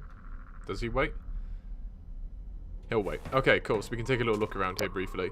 So we get a look at some more murals. Wave drew all of these. Did a fantastic job with them. Would you like to talk about some of these, Wave? And we can talk about the specific ones downstairs as well in a minute. Yeah, of course, yeah. So in the original sort of concept art, I believe Joseph made for the sub, there was a lot of murals sort of inspired by Half-Life Alyx. And I sort of took those ideas and expanded them out and sort of made them into fully fledged murals. Sorry, I accidentally activated the sequence. Sorry. Uh-oh. I think I no-clipped through the floor and hit the trigger. Let's listen to him talk a second and then I'll go back up again. Brave his forces and bring an end to the reign of yet another tyrant, for which we of the Vortessans will once again be grateful. You have free reign of my gatherings. Take anything that will ease your journey. Then we shall open the way. Okay.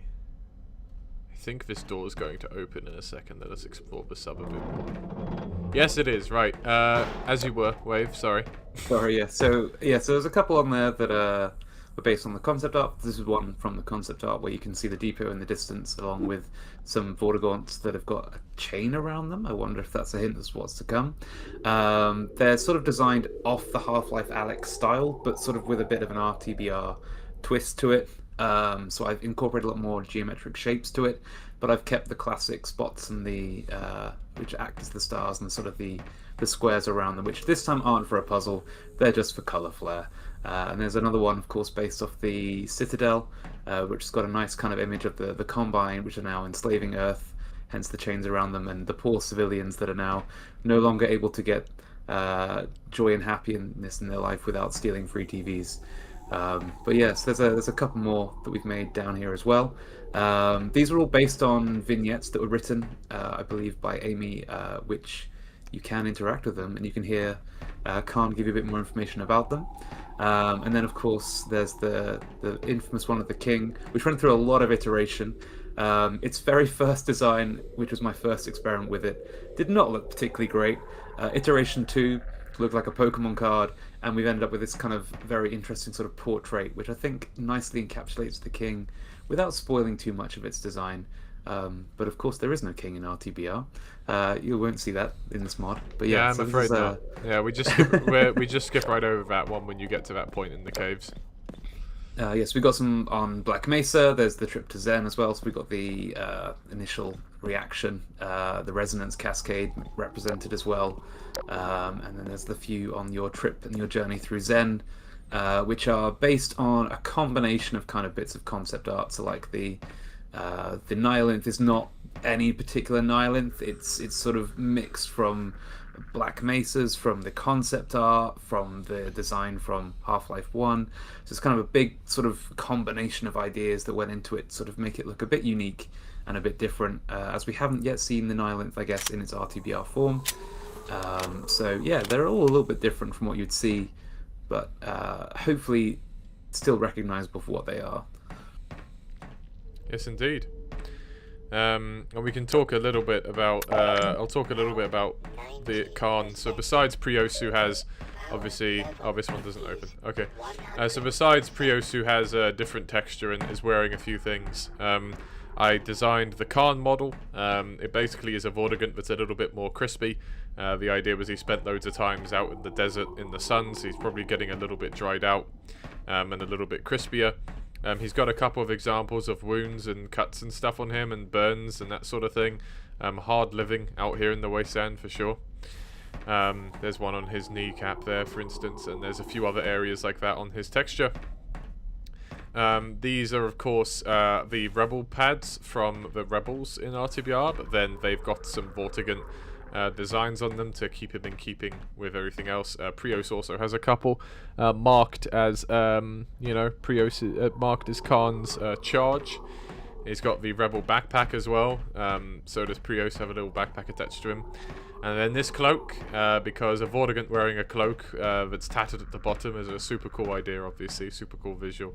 And cloaks are just cool in general, you know. This one went through a little bit of iteration. I kept trying to figure out whether or not this arm should be in the top or not. In the end, I decided not. The cloak is a very heavily modified version of the Cremator's body texture, body and setup, and then I kind of tore it up in a few places and put in some alpha textures. So it helps Khan really stand out on his own. Okay, let's do some of these sequences then. Let's start with, if the order is this one, and this one, right? Or is it that, I think it's that? Yeah, that's the order, yeah, the second one, yeah. Okay. We see you there, observing our lands for the first time. Driven not by the thirst for knowledge, as your kin had before, but with your heart anchored to home.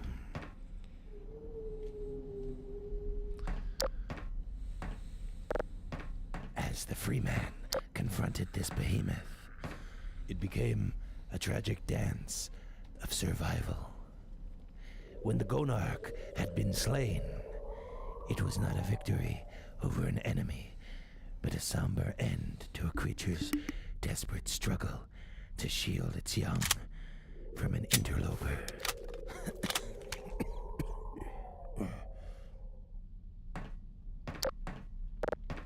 The free man freed us of our bindings, yet you found yourself ensnared. Your liberty, the price for ours.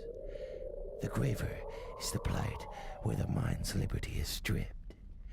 a puppet's existence. Even now, we taste freedom more potent than we have in generations. Okay. Come. We do not dispatch you without amenity.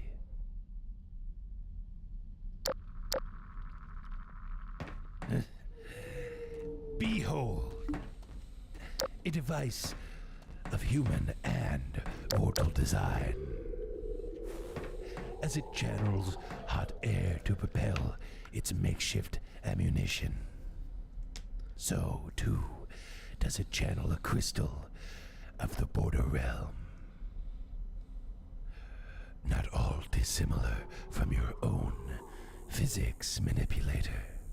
Only these energies are put to more precise use.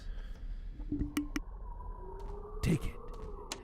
We shall educate you.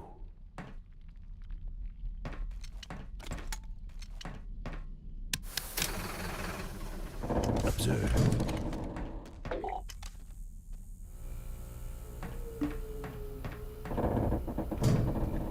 Hey, Kralik, before we move on, should we talk about some of the, like, ambience in the submarine? Oh, yeah. Once Khan finishes this line, you should talk about your music. Is the source of its power. Such things require great effort on the part of our enemy to wake. In your hands lies a simpler means. Channel the energy of Zen through the weapon, and it will stir again.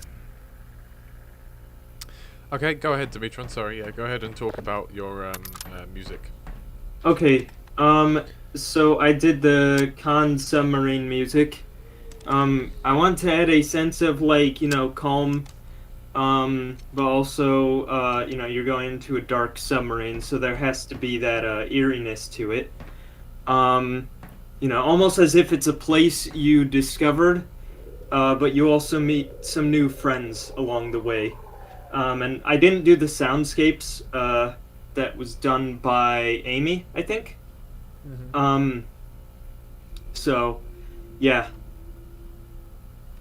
Nice. Yeah, so this is a puzzle that we've got. These puzzles were formulated by Amy and sorted and give the Steamboat electrical alt fire, which we always thought might have some purpose inside of puzzle solving. A little bit more to work with. Follow now. Let's see that the electrical bolt will activate them. These kinds of puzzles that rely on a specific weapon are always a little hard to fully balance. Mainly because you kind of have to give the player infinite ammo whenever you want to use it. But we use it here and there in the division in order to kind of give the Steamboat a little bit more utility outside of being a really great weapon for attacking. We talked in great length about the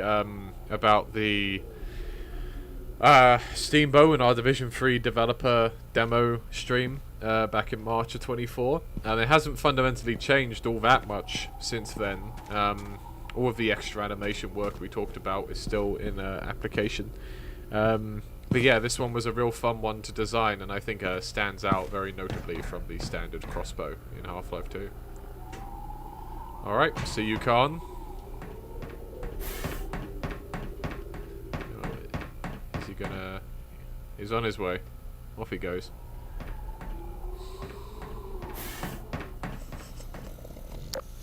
Couple of baby bull squids. And you can see one of the things that I think wasn't in the demo, which is Ragdoll Boogie. We had a lot of fun with NPCs that shouldn't Ragdoll Boogie doing Ragdoll Boogieing. Like the sand barnacle behaved very funny with it. We have some funny videos in the development server about these things. Just one of those things you find as you're designing stuff like this. Okay, and here we are wrapping up Wasteland 01. Heading into Wasteland 02A. The interesting thing about this map is Wasteland 02A and 02B were originally the same map. They were just so large, as you can already guess by playing them, that it made sense to split them down the middle so that we could put more into each respective map. And so in that way, the on-foot Wasteland journey grew again. The person who blocked out the entirety of these maps was Sordid. Not Sordid, sorry, Achilles. But Sordid did actually help with the concepting of the first iterations of these maps as well. And so Achilles basically had a lot of our earlier work to go off of, concepting from Sordid, concepting from earlier versions of Wasteland 1, which originally also had Wasteland 2 in them, before we again split it out again. And yeah, and Achilles ended up making something very interesting. So yeah, okay. Obviously, it's worth talking about these goo pits, these kind of goo pit particle things a little bit briefly, which is just basically this sort of toxic spew that Random Cat made for this puzzle mechanic. You can actually break these wood beams here in order to lock the goo back inside the water pipes it's coming out from. So yeah. Right.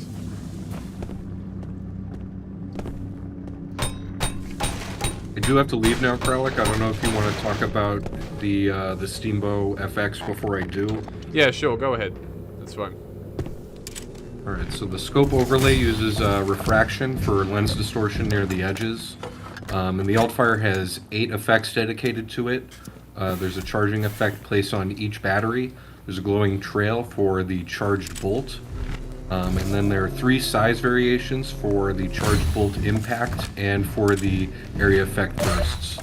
It also prominently uses an electrical zappy texture that's been used across various other effects. It's existed since Div 2 and was redrawn in Div 3 to be better looking. Nice. Thanks, Juan, and thank you for your participation in reading these out for Random Cat. Appreciate it. Not a problem. Okay. Yeah. Boenthus, we can take some more questions.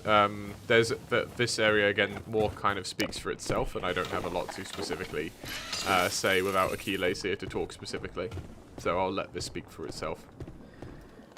I also have a bit to speak about this area since I art past it. Oh, is it this specific area here? Yes, the specific building that you were in, and also the train crash. Oh, indeed. Okay, right. You do that first, and then let's take some questions. So the train crash was originally a lot less detailed, and I spent the majority of the time art passing this area, trying to figure out how exactly a train crash of this caliber would be feasible or believable. So I basically had the idea that the bridge at some point collapsed, and then the first train was very fast and came barreling in and basically crashed into the side of the mountain and then kept going to the side, going to its right, down right. You can see. So, okay, so basically the train on the left rails came in and crashed inside the mountain and then spiraled off to the right. Yeah, and that's a very old crash. And then the second train on the right rail basically just sort of collapsed and fell down because it was already there, because it was decommissioned. And it was something like that, and then you basically have the environmental storytelling of people living in the wasteland building a makeshift settlement here, but then all the radiation from the wasteland piled up and it was no longer habitable and livable.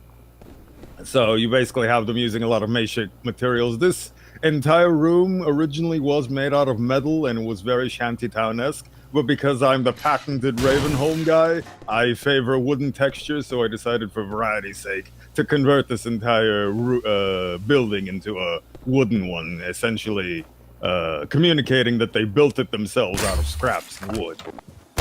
And then they all died. So that's basically the art passing I did for this area. Nice. Okay, great. Thanks for that, Boenthus. Yeah, let's take a few questions now as we move through here. Questions. Questionable 10.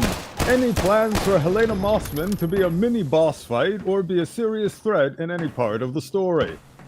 A narrative threat, but not a gameplay threat. I don't really think it makes sense for her. I mean, she's, you know, she's just kind of a lady, you know. She's not a very nice lady, but she's not like a combined assassin or something, you know. Yeah, let's put her in a big robot suit or something. That's right. We should do one of those things where like Marvel has like a big grey robot suit that they put the bad guy in, right? Yeah. Cursed keep going, Paladin, 1035. What? Go on. Hello. I'm just saying, keep going. I don't mean, we're just answering questions. Okay. Yeah, keep Sweet. going. For some reason, audio is very high on. Okay.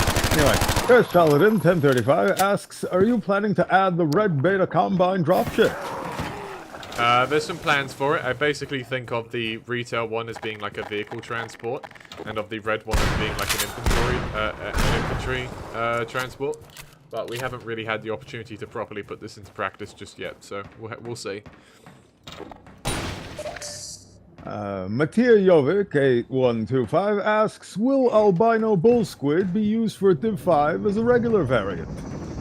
I don't think so. I don't really think of it as like an Arctic bull squid. So it's not white to blend in with snow. It's a albino, so it's actually a mutation.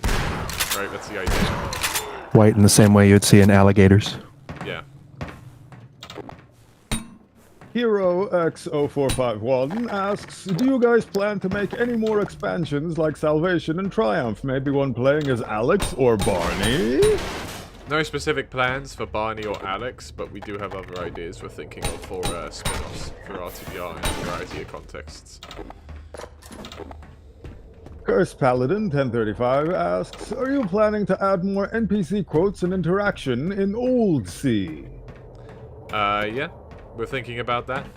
Not in a big way in Div 3.1, but we are thinking about it going into Division 4 and stuff. It's one of those things we'll probably tweak at again in the future. Cursed Paladin 1035 asks, is Gargantua going to be added to the mod? There is already a as an NPC you fight, no, but there is already a Gargantua in the mod as a reference. If you haven't found it, go looking for it. Xevis asks, I didn't even know that. How are the Zenfestation fleshlight growths done? Are those models? What do you mean? Do you mean the texture? The texture back here was made by Amy, and we talked about it in our Division 2 and Division 3 demo developer streams, and that process. Then these things here are actually models. So the actual physical aliens are models. The texture you see behind them is not. Displacements. We use a lot of displacements. Yeah. Beta-ish 2 asks, will more happen with IA Latham? Latham? I don't know, Latham, whatever.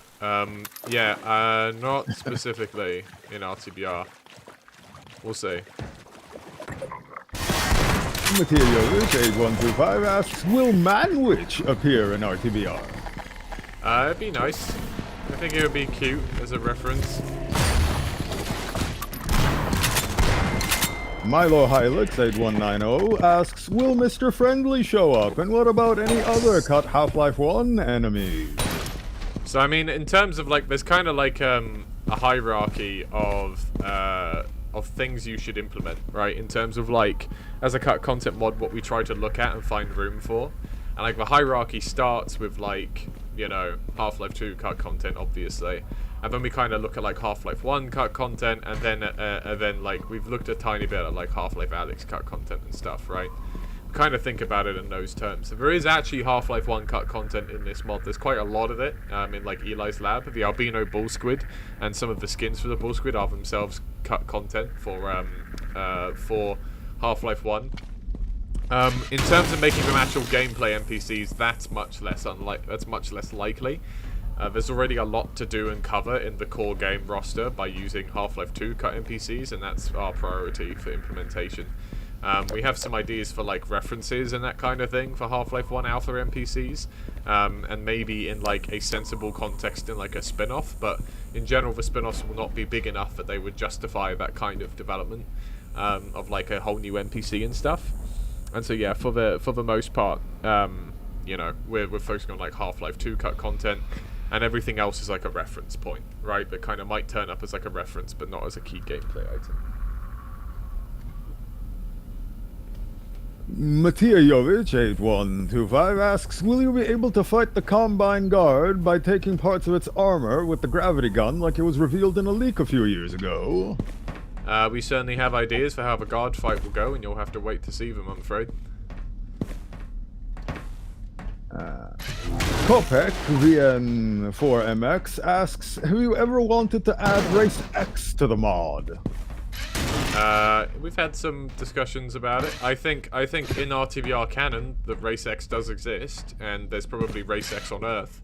But in terms of thinking about when is a sensible time or at all to introduce them in the core story, I think the only place we could really think of to maybe do it was Division 3, and we didn't do it. So my thinking would be at a soft canonical level, there will probably be references to Race X in RTBR. Directly introduced, probably not in the core mod. But I would say they're in the world somewhere, right? But there is some small group of Race X aliens knocking about. So I decided to combine these two questions into one. So Hero X0451 and Curse Paladin 1035 conjoined ask, will we ever see the previous chapter weapons that were lost in Eli's lab, and will there be more secret locations for the Cold Python HMG and AK-47? So the Python and the GR9 are both going to be in the mod properly as actual primary weapons. The point of the secret weapons is you basically get them early, right? So I'm talking like Doom and Serious Sam specifically. Was you know, I was playing Serious Sam 3 basically, and I was thinking about how cool it is that like you go into a weird place and you think you've broken the game, and then you find like a secret weapon there, right? And I've always loved that discovery I got in Serious Sam, and I think they did that really well. And so that's what we try to do with the secret weapon in each division in RTBR. So most of the secret weapons will be in the primary arsenal. They just aren't there yet, basically. As for getting the AKM again, I also think of the arsenal as like expanding and evolving over time, right? So like you get better weapons that kind of improve on the other weapons in its class slot. So for example, like I would consider the OICW a straight upgrade on the AKM, and so you know the AKM is an upgrade over the SMG, and it feels great in Division 2. And then I think if you ended up having to downgrade to the AKM from the OICW, you'd probably just feel a bit crap. And I think similarly that I don't really know why you would pick the AKM over the OICW. And I don't really want them both in the same arsenal, because then they take up space because of the fact that you would just never use the AKM if you had the option of the OICW. So you aren't planned to get the AKM specifically outside of Division 2. That's kind of the main place we intend for you to use it. There may be, what we'll probably do with that down the line is, oh, hello. Get out of here. What we probably intend for that down the line is to, you know, allow you, if you want, to swap out the OSCW for the AKM if you find them out in the, you know, City 17 during Street Wars and stuff, but it won't be the primary. It won't be advised, right? We won't make it automatically pick up or anything. It will occupy the same slot as the OSCW so as to avoid Arsenal copying. 41%. We can keep answering questions. We've got 10 questions left in the chamber. Sure, let's keep going. Milo Hilux, 8190 asks, is there an in-lore reason as to why the protozoans follow the player exclusively? Not specifically an in-lore reason. You could draw some assumptions maybe, but I don't think they're intelligent enough creatures to be able to sense that it's Gordon from Zen or something. I think it's more likely that they just they are generally passive, friendly, inquisitive-ish creatures, and their aura is generally healing, and so they have a reasonable time surviving in the Wasteland because various Xenians and stuff don't really give them a hard time because they're pretty much harmless. So Because they're friend-shaped. Exactly. So if you killed any, besides when I killed like 10 of them to demonstrate the particles earlier, you should feel bad about yourself. Yeah, because they go Well, we can when they make that die. an achievement. If you kill 10 of them, you get an achievement for being a dickhead. That's right. I'm sure there's 10 of them in was- Division 3, but sure. I was really upset to see just how many people killed them the first chance they got. Yeah, that's probably on us to make sure that they look friendlier or something. I don't know. Yeah. I mean, I did too. I killed it It's like instantly because I inviting- didn't know what the concept of it was. They all It's like they're very all inviting also to just shoot kinda it fun like to with a kill. shotgun, you know? Yeah. The effect that they have when they die is really fun. Yeah. Let's keep answering some questions then. Rhino Razor 9277 asks, will the AMD pink texture issues be fixed in the 3.1 release? Yep. We have we have a process for testing this stuff on the team now, so hopefully it will be fixed for 3.1. Angelus T5B asks, will we see more safe houses like the Vortigaunt submarine? I mean, you kind of think about the fact that, like, there's already a couple, right? So, like, Division 1 has, like, Kleiner's Lab, kind of serves that goal. You know, Division 2 has the Eli Den, you know, and Grigori's Church. Division 3 has the, you know, the submarine and also, you know, Old Sea. And then Division 4 will have Vaughn's HQ and Division 5 Kraken Base, you know. So, there is already plans for these kind of narrative set-piece, parts in these levels, right? There we just completed Wasteland 02A and we're in 02B now. I still don't actually have tons of stuff to say about individual design without Achilles here, but I can say that we're coming to a very interesting little engagement here with some soldiers in that line. Are we taking more questions or are we watching the mayhem? Let's watch the mayhem for a minute and then come back into it. Oh, there's some ant line with some soldiers.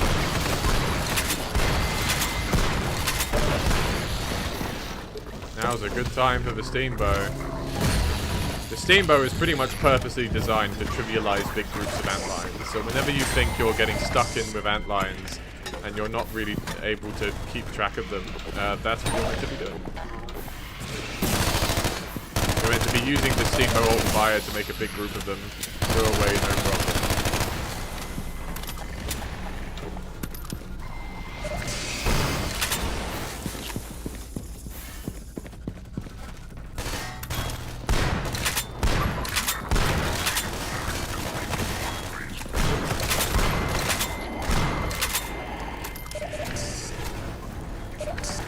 Alright, and then we come out here into the courtyard.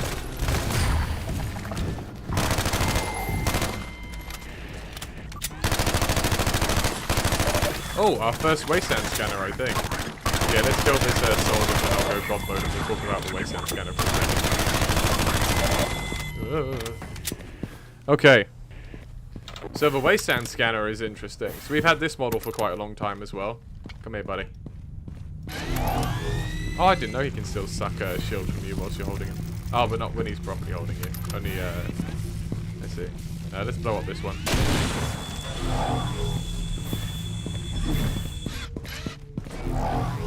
There we go. Now he's not able to do anything. How's that feel, buddy? Yes, we've had these guys modeled for quite a long time, actually. These Wasteland scanners. Yeah, we, you know, have just released them for the first time in Division 3. The idea was I wanted these guys to have some threat, but to be honest, enemies with grenades has always been really, really hard to balance and not particularly fun. And so, for me, when it kind of came to figuring out what are we going to do about these guys, I wanted to give them a threat, a utility threat, in a way that was different from the kind of beta Wasteland scanner kind of idea of throwing grenades around the place. And so I thought it might be interesting if we had an enemy that drained your suit charge and then did very, very slow individual damage. So these guys are not individually all that threatening. They're pretty easy to take down. But in the middle of a fight, they can actually be quite dangerous to have around, as they're sucking the suit charge out of you and getting rid of your armor. That kind of gives them a little bit of, kind of gives the Combine in the Wasteland a little bit of aero presence. The particle effects were done by Random Cat again. I don't know if they actually wrote a specific section for the Wasteland Scanner FX. Let me double check. I'm not sure that they didn't write anything for the Wasteland Scanner. Yeah, okay. Yeah, so, I mean, you know, the Wasteland, Random Cat did the particle effects of these as well.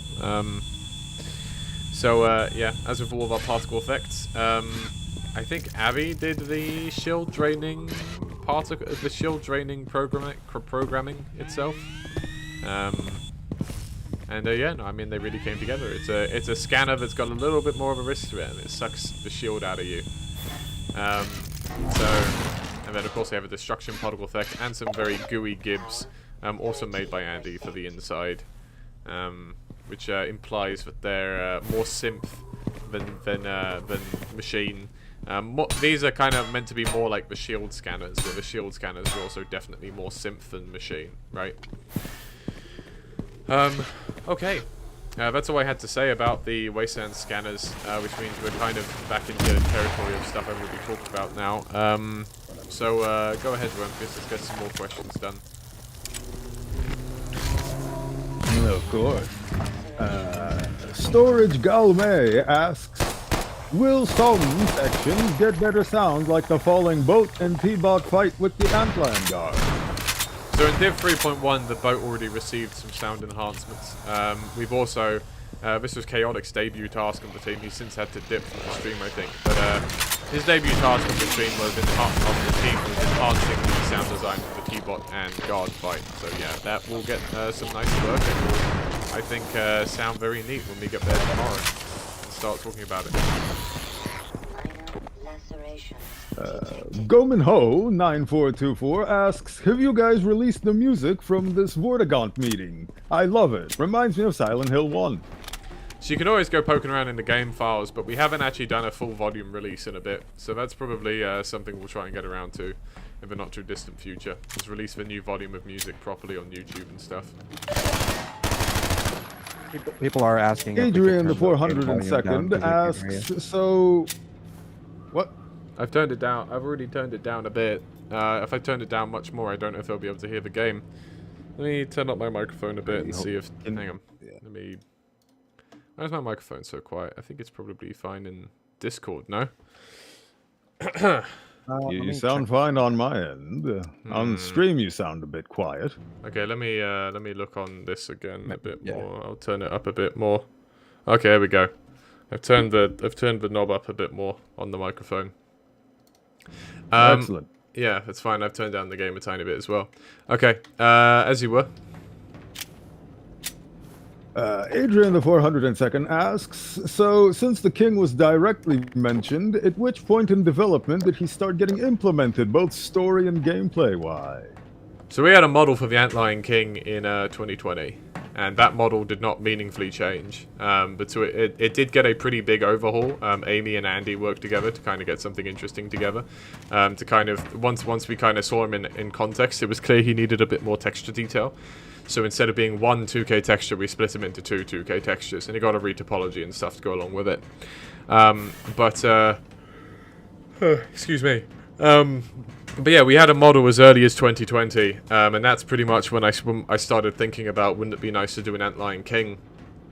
So we started doing some thinking about it. Serious prototyping started the month after Division 2 shipped in January of 23. So we had some ideas then about what we might do, but hadn't yet kind of fully executed on them. And so then the iteration time was pretty much the entire time between like January of 23 and up until we shipped it. So we'll talk about that a bit more when we get into that map. I don't really want to talk about all of that here now.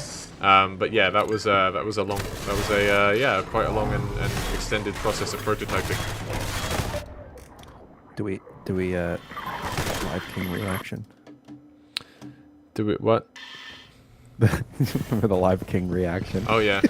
We made loads of teasers as well. I mean, I'll say this. We knew we were doing the Antlion King pretty early. It was eventually we had put in enough work that we decided we were going to do it. The reason why the Vortigaunt in the depot demo makes direct reference to the king is because at that point we'd already decided we were going to do it. And we were just saying that we weren't sure if we were going to do it because we wanted to keep people guessing. So, yeah. That's just how things go. At one point, Kralik had posted live king reaction for like literally half a second in one of the chats. Yeah, that's right. Like the live slug reaction thing involving Claude from Star Wars. And then gaslit people. I think I still have a recording of that from the voice chat when we posted it, and then like it instantly deleted. It shows us like giggling like school children in there. That was kind of funny. But yeah. Funny meme. Wait. Oh, that was a bit close. I might still be dead here. I have more questions if we're continuing. Let me sorry, just let me focus a second. I'm getting my ass kicked. Did the arc to the flare gun get? Has it always been like that? I don't know. I don't think we made any changes to it. So. Huh. Seems like it's always been to me. Maybe I'm just really used to it being.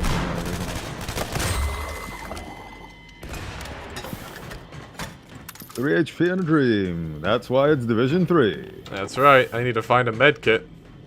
Yeah, go ahead and we can do some more questions now that I'm slightly out of harm's way for a second.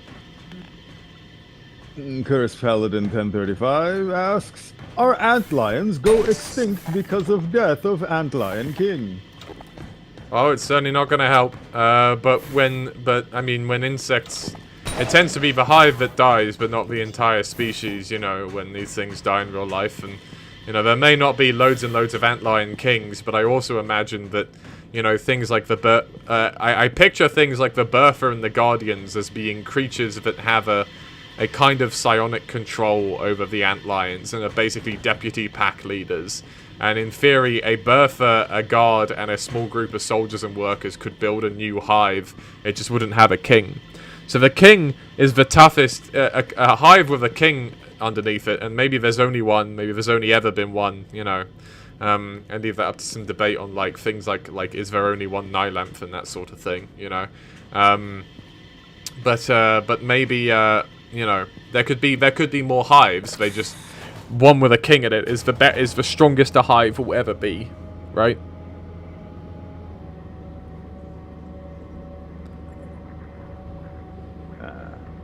Marco Bagnardi 4739 asks, what is the subprime that Khan talks about? Referring to Alex there. This guy's Stuffed Bear 626 asks, you are. It is beautiful. Fortress of Antlionitude.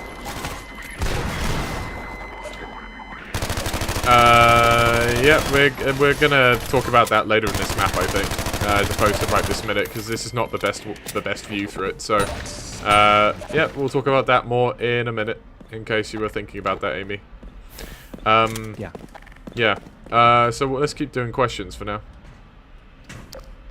Stuffed Bear 626 asks, how many different combine camo skin variations would you like to see in this mod? There'll be an Air-X camo and a Weather Exchange camo as well, so a Weather Control camo as well, so it's going to be 2 more. Total. Quirrell asks, when will 3.1 release? I did play 2, should I just stick to 3, or is there something new in 2? There's only really minor fixes in 1 and 2 for 3.1. So you don't really need to replay those. Of course, if you picked up the flare gun in Division 2, then you will need to replay at least the Ravenholm maps in order to go into Division 3 with the flare gun as well. Beta-ish 2 asks, what will the coast in Division 4 be like? It will be like a coast. I wanted to kind of get a little bit more at the classical idea of the coast with Division 4. Get a little bit more Jeep action in there. Yeah. Oh, we did get that figure in. Sweet. I was just looking at the antlions flipping over when they're on fire. Yep. Yeah. I don't have a... I do have an immolator. Nice, okay, I do have an immolator. I'll use this on some antlions so we can see that a bit more. I remember putting that in. That was pretty funny. Yeah. Mm-hmm.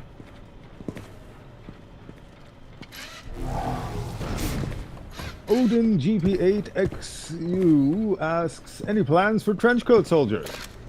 Yeah, I imagine Trenchcoat Metrocops as being the kind of riot squad. Oh hell, I didn't see that. I didn't know this was here. A bunch of soldiers cleaning up. I thought that was a nice bit of world building when I saw this section. The soldiers could be doing a little better their jobs. This guy's doing alright though. Is he gonna make it? No, he's not. If he'd managed to kill that antlion, he might have made it, but no, sadly not. Shotgunners hold pretty alright against antlions sometimes, I guess. Yeah. It is the best weapon against antlions, in my humble opinion.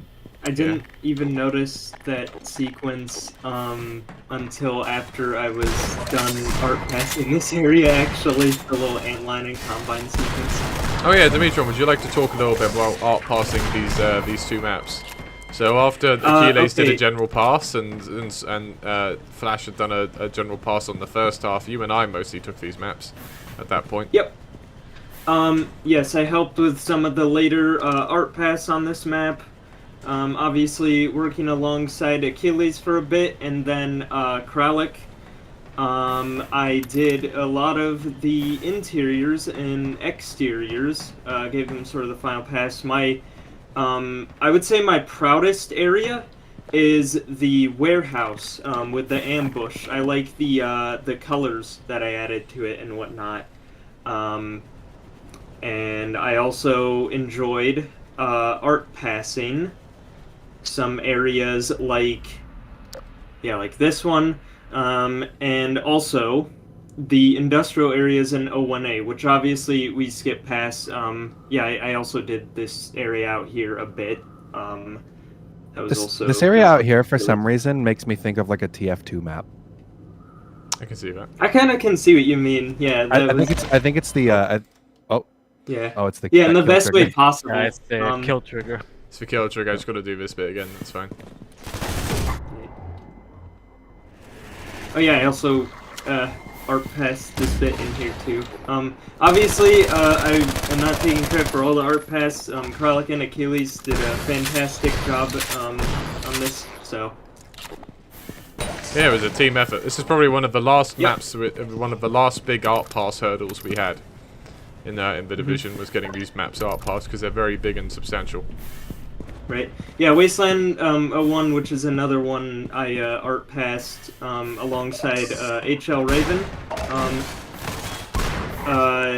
That was also another fun one to art pass. So, yeah, Wasteland was fun to art pass. Yeah.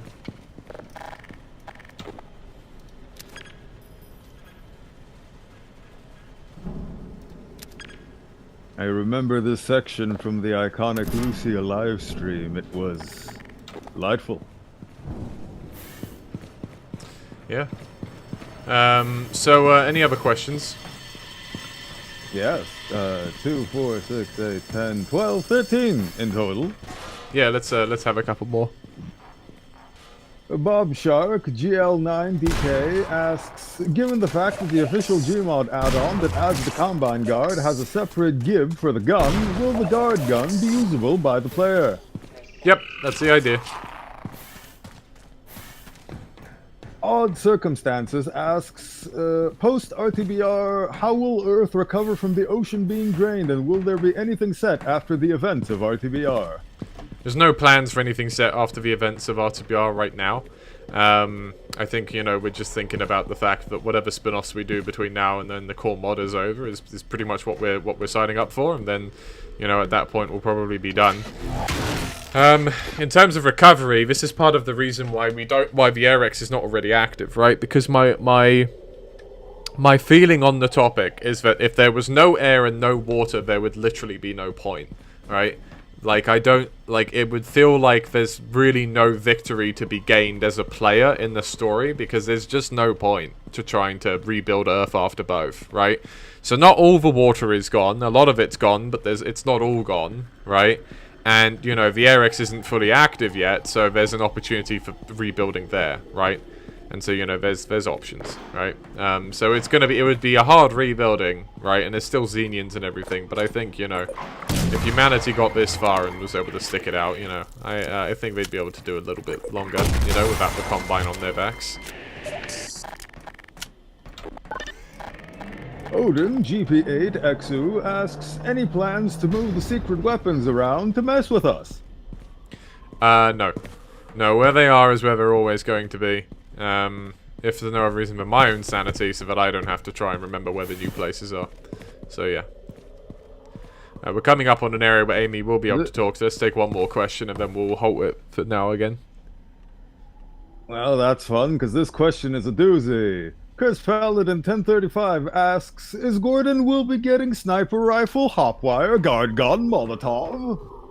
No to the hotwire and to the Molotov, because I don't like throwables. Yes to the sniper rifle and guard gun. Guard gun will be in a similar function to the immolator, where you'll have to kill the mini-boss to get its weapon.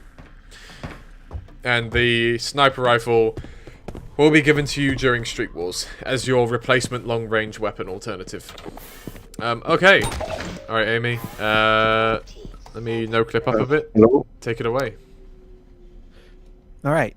So, this freaking thing, was, I had to learn, like, a whole new workflow for this thing. Obviously, this design in general is indicative of the rest of the cave, which you'll see in a second here, but this was a design that was actually drawn up by Sorted, the voice actor for Eli. And I created it, and then I based a lot of the design philosophy around the caves around the design of this thing specifically. So, this stretchy, sinewy thing, we called it the Antlion Palace. Obviously, the caves take place underneath this. This isn't the caves. I've seen some people be confused about that, but the new version, the new workflow that I had to learn for this is because Source has trouble with very, very large models like this, because this is one model, obviously, with a bunch of stuff sprinkled on it, but lighting does not calculate properly on things like this. So the lighting that you see here is actually a you know how like you've got like glowing bits of models and stuff like that. It's just that I've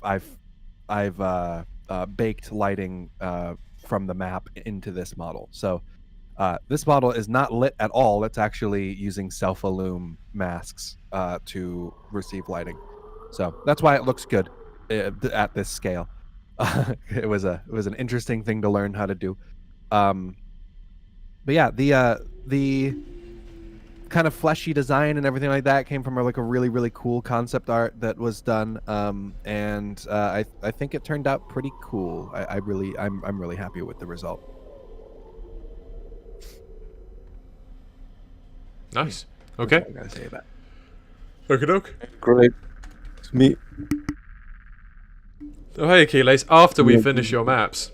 Okay. Well, I mean, as we wrap up this one, do you want to talk a little bit about this area specifically? We talked. Dimitron and I talked a little bit about art passing. I talked a little bit about the history of this map and how it was worked on and stuff. And then we mostly answered questions. So go ahead and talk a little bit more about the philosophies here, if you want, whilst we're wrapping up this part of the map. Yeah, so when I was designing the area...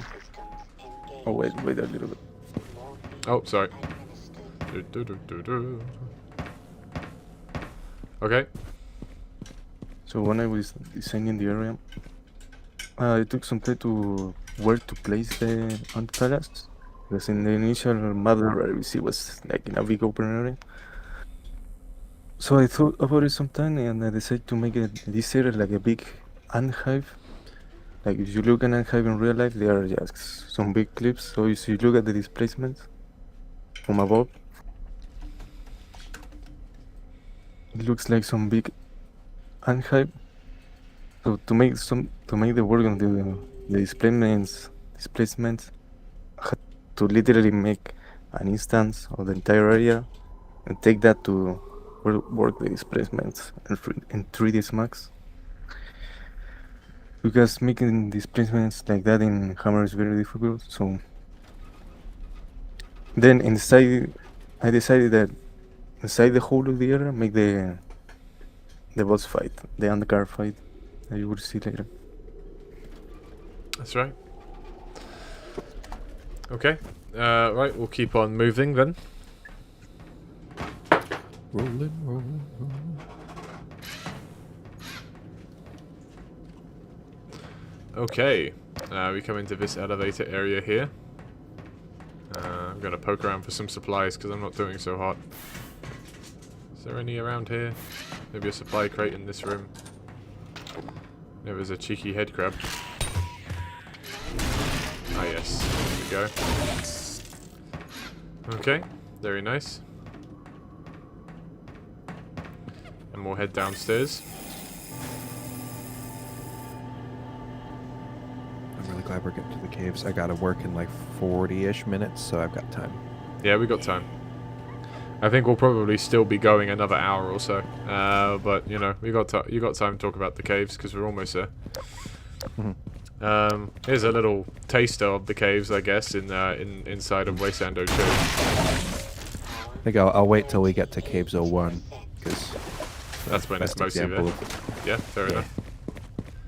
There's a little taster here of some of the antline stuff. It's not quite out in full force, like Amy says. It really comes out properly inside the actual caves.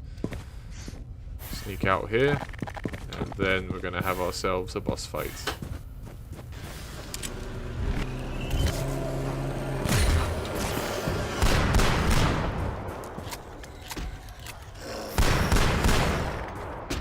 Oh, summoning other antlines. Whoa! We took out one. A little bit of friendly fire there.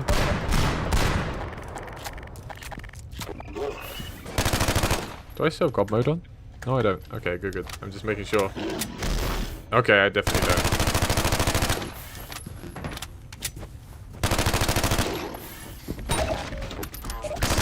Wait. Ah, just about.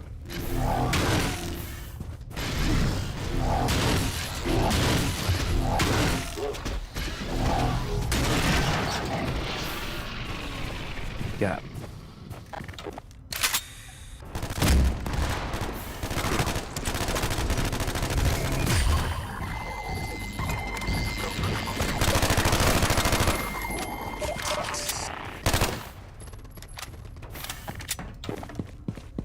Okay.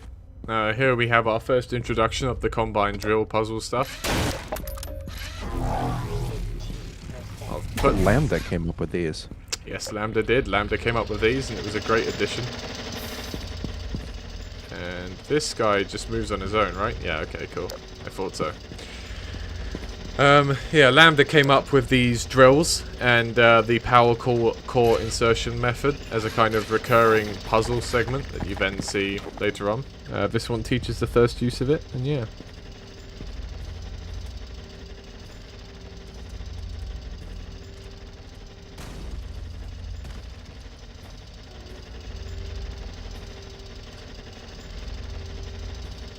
The drill goes on back the way it came. And here, we at last head down into the antlion caves.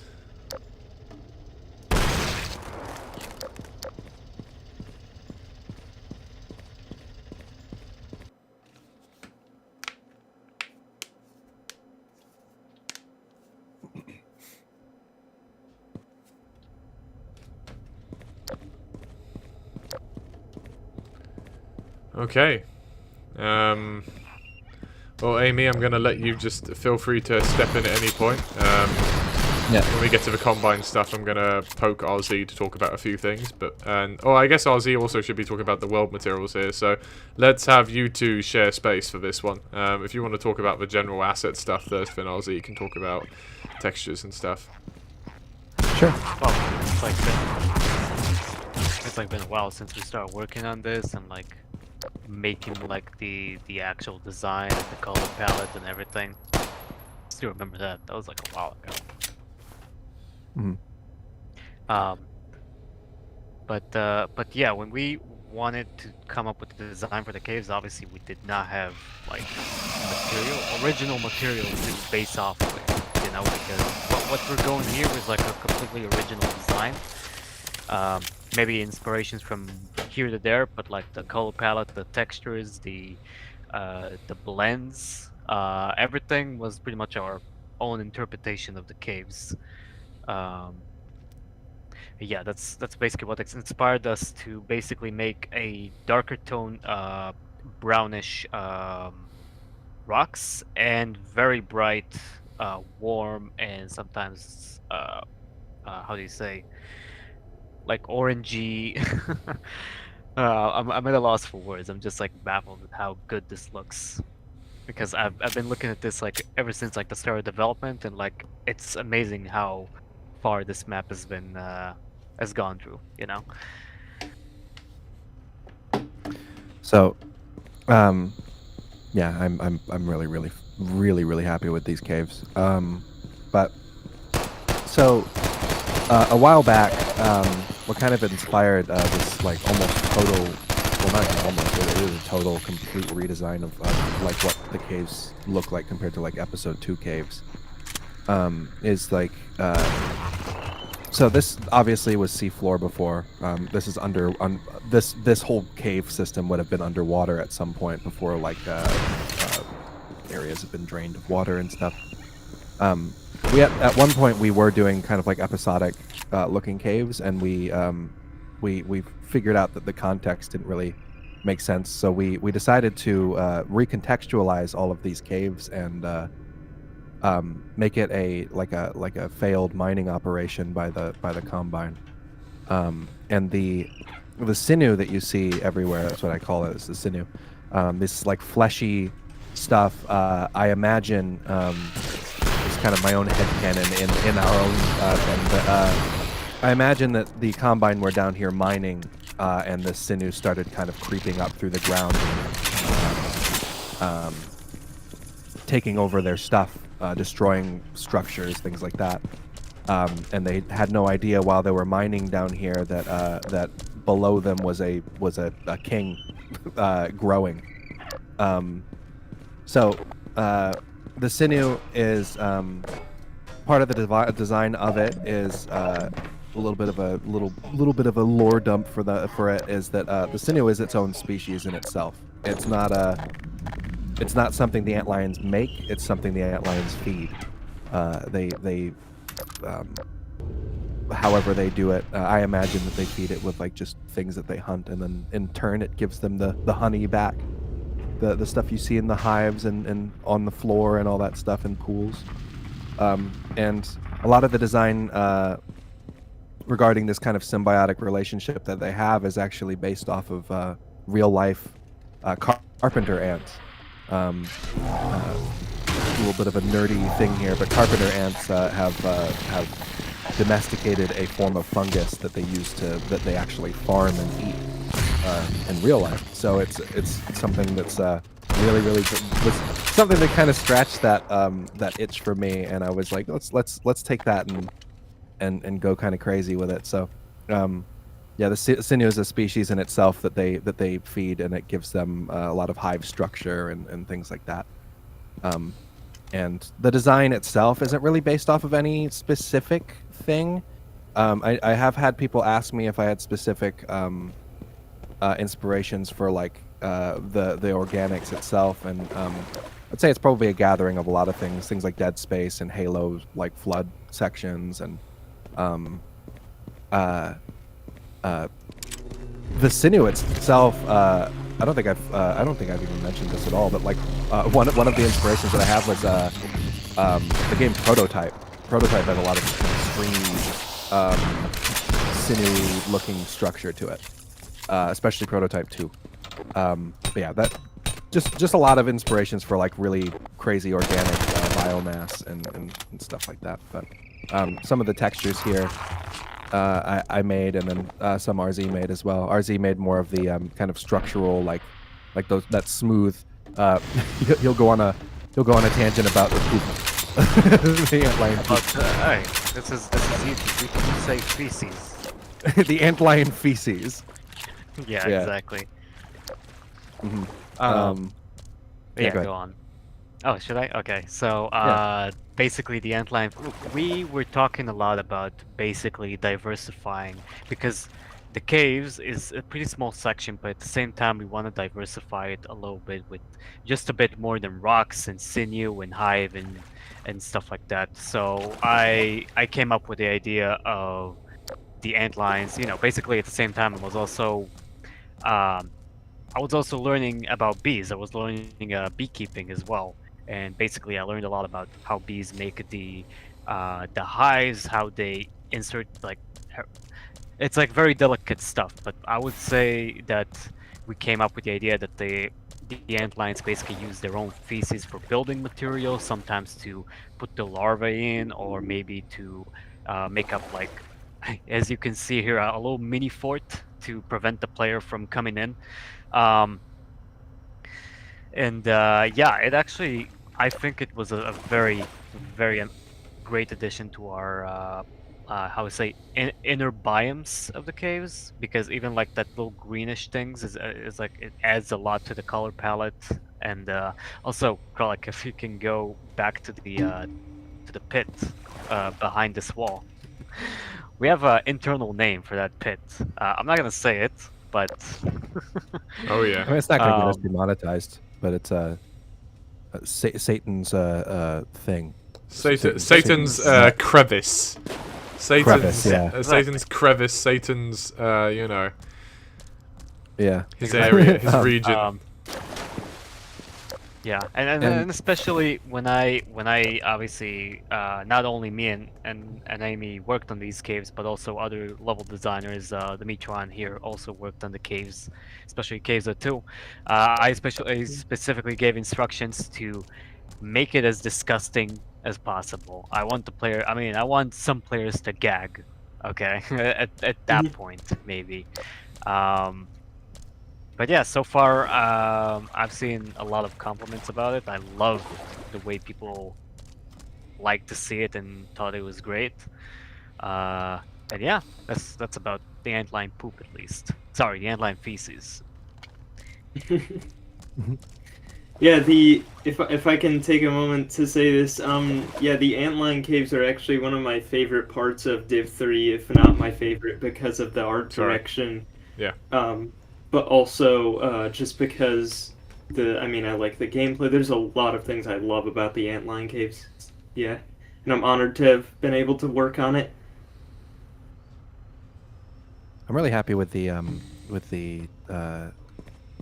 egg clutch thing here.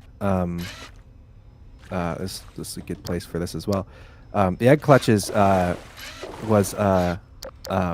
so this is another part of that like symbiotic relationship that the antlions have with the sinew, is that the egg clutches kind of fill the antlion's eggs with like a nutrient and allows them to birth and grow and things like that. And I thought that like one of the things that the caves needed was like an explosive, and I thought kind of very, very early on. This is actually one of the first things that I designed for the caves. That why don't we have like a a thing that's like filled like the a lot of fuels and like health things and stuff like that are very flammable. And so I thought about like what if the grub nuggets was like a big thing that was explosive. So I designed this and then came up with a kind of little thing like these new door things here that only respond to explosions from the sinew thing. Just as a fun little kind of recurring puzzle mechanic. It's not really a puzzle, but it's something that kind of makes the player stop for a second and admire the surroundings and stuff. And those animations were really fun to do. On top of designing a lot of these things, I did most of the animation for the organics themselves. Obviously, Lambda did a lot of the animation for for other things like the creatures and stuff. But most if not all of the organic like sinew stuff was animated by me. Yeah. Oh, we got another notice from the king. Oh, hey, that was a nasty shot. Who's that worker? That's enough out of you, buddy. I do think the next room would be a good chance to talk about Cat Dude's antlion giving effects. Yeah, fair enough. And we can do that. Clutch effects too. Oh, this is a fun little thing. I like this one too. Yeah, this was yours as well, right, Amy? I love this. Yeah, I had the idea of like there's probably scanners like flying through here at some point when this was like an active mining operation, and I was like, what if one of the scanners got like kind of snatched and grabbed against the wall because the sinew thought it was like more structure that it could pile onto the wall. So we also have a Game Boy 555 here who also wants to say a couple things about the caves as well.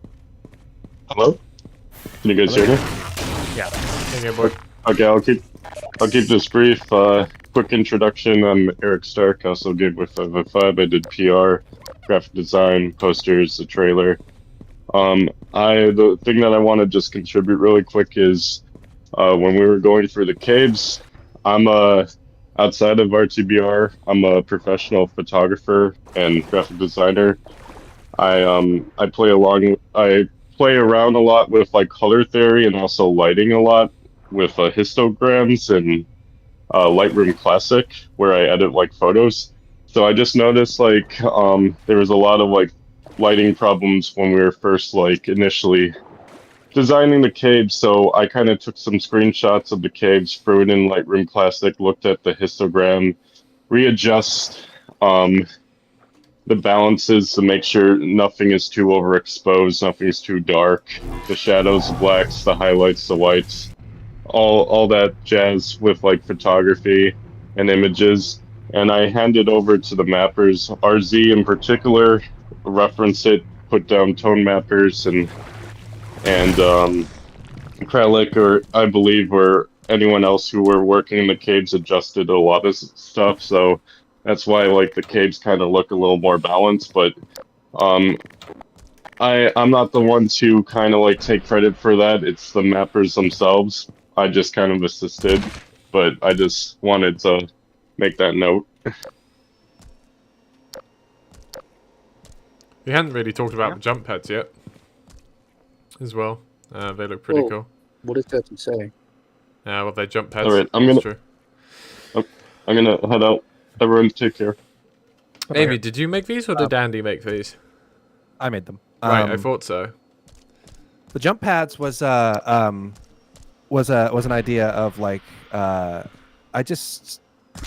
don't know. I kind of just wanted jump pads in the project, and I was like, "What's the best place to introduce him?" I think the caves is a really fun place, and I think it was really good that we did it because it gave us a lot of traversal in like the king fight and things too. But yeah, it encouraged verticality in in thinking about it in the caves instead of the caves just kind of being tunnels, right? Yeah, exactly. And so yeah, the jump pads is something that I wanted just as a reference to Half-Life 1, obviously. And I thought about like again with like things like ants and stuff, domesticating different like funguses and plants and things like that.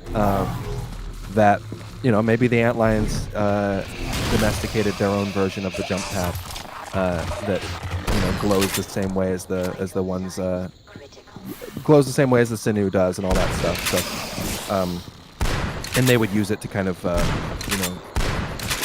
transport things around or just kind of anything. It's useful to have them around for traversal and things like that. Obviously they can fly, but wasn't exactly thought about that much when it comes to that. It's just a fun gameplay thing. But they're I'm glad that they got included because I think that they're one of my favorite aspects of Half-Life 1. So nice. I see. Now we're arriving to the combine section.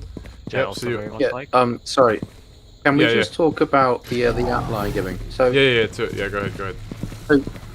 So firstly, the egg clutch explosions. Visually, if you see when they explode, they actually explode into sort of bursts of light, and that was decided to be like a recurring theme for the ant, the ant caves. I mean, it was also one of the effects that was pared down to help performance in the king fight. Also specifically with the ant line giving. If you could just no target and spawn one in. Yep, go ahead. So when they give, they actually use rope particle effects to render the entrails. It clings to static props and world geometry, which make it look really like gloopy. It was inspired by the smoker from Left 4 Dead, when how it's killed, its tongue becomes a falling particle. Specifically the workers, the blue acidic ones, they're more chunky. They also use, if you could spawn a worker. They're much harder to spawn. Let's just talk about that. Let's just talk about what random cat room for that one. So they're much more chunky, and the chunks themselves also collide onto the terrain as well as the ropes. So yeah, there's a bit that went into the antline giving. It's pretty impressive. Yeah. And the Gibbs have been pretty great since our Division 3 demo. We talked about them in detail then as well. So there's a lot of great stuff there. Okay, as we come into the combine area, this is my primary contribution to these two maps was some of the combine-y bits that needed art passing. But the textures are again RZ's wheelhouse, and I think he came up with something quite interesting for this combine metal, and that's why it looks a bit different. So take it away, RZ.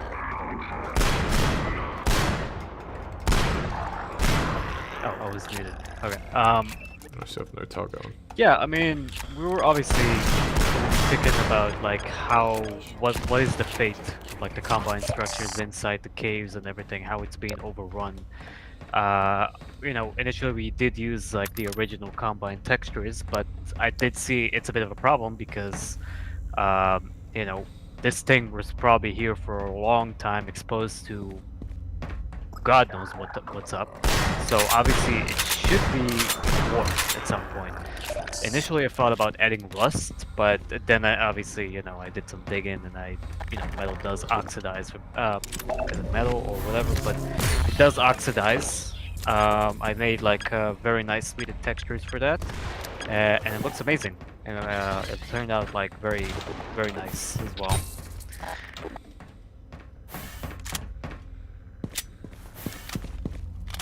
Yeah, no, it looks really great. I really enjoyed the oxidization effect here.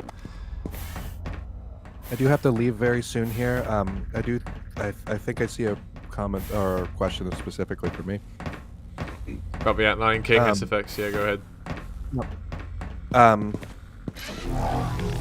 Here's a question for Amicus. What's the process behind creating the SFX for the King, wars, attacks, etc.?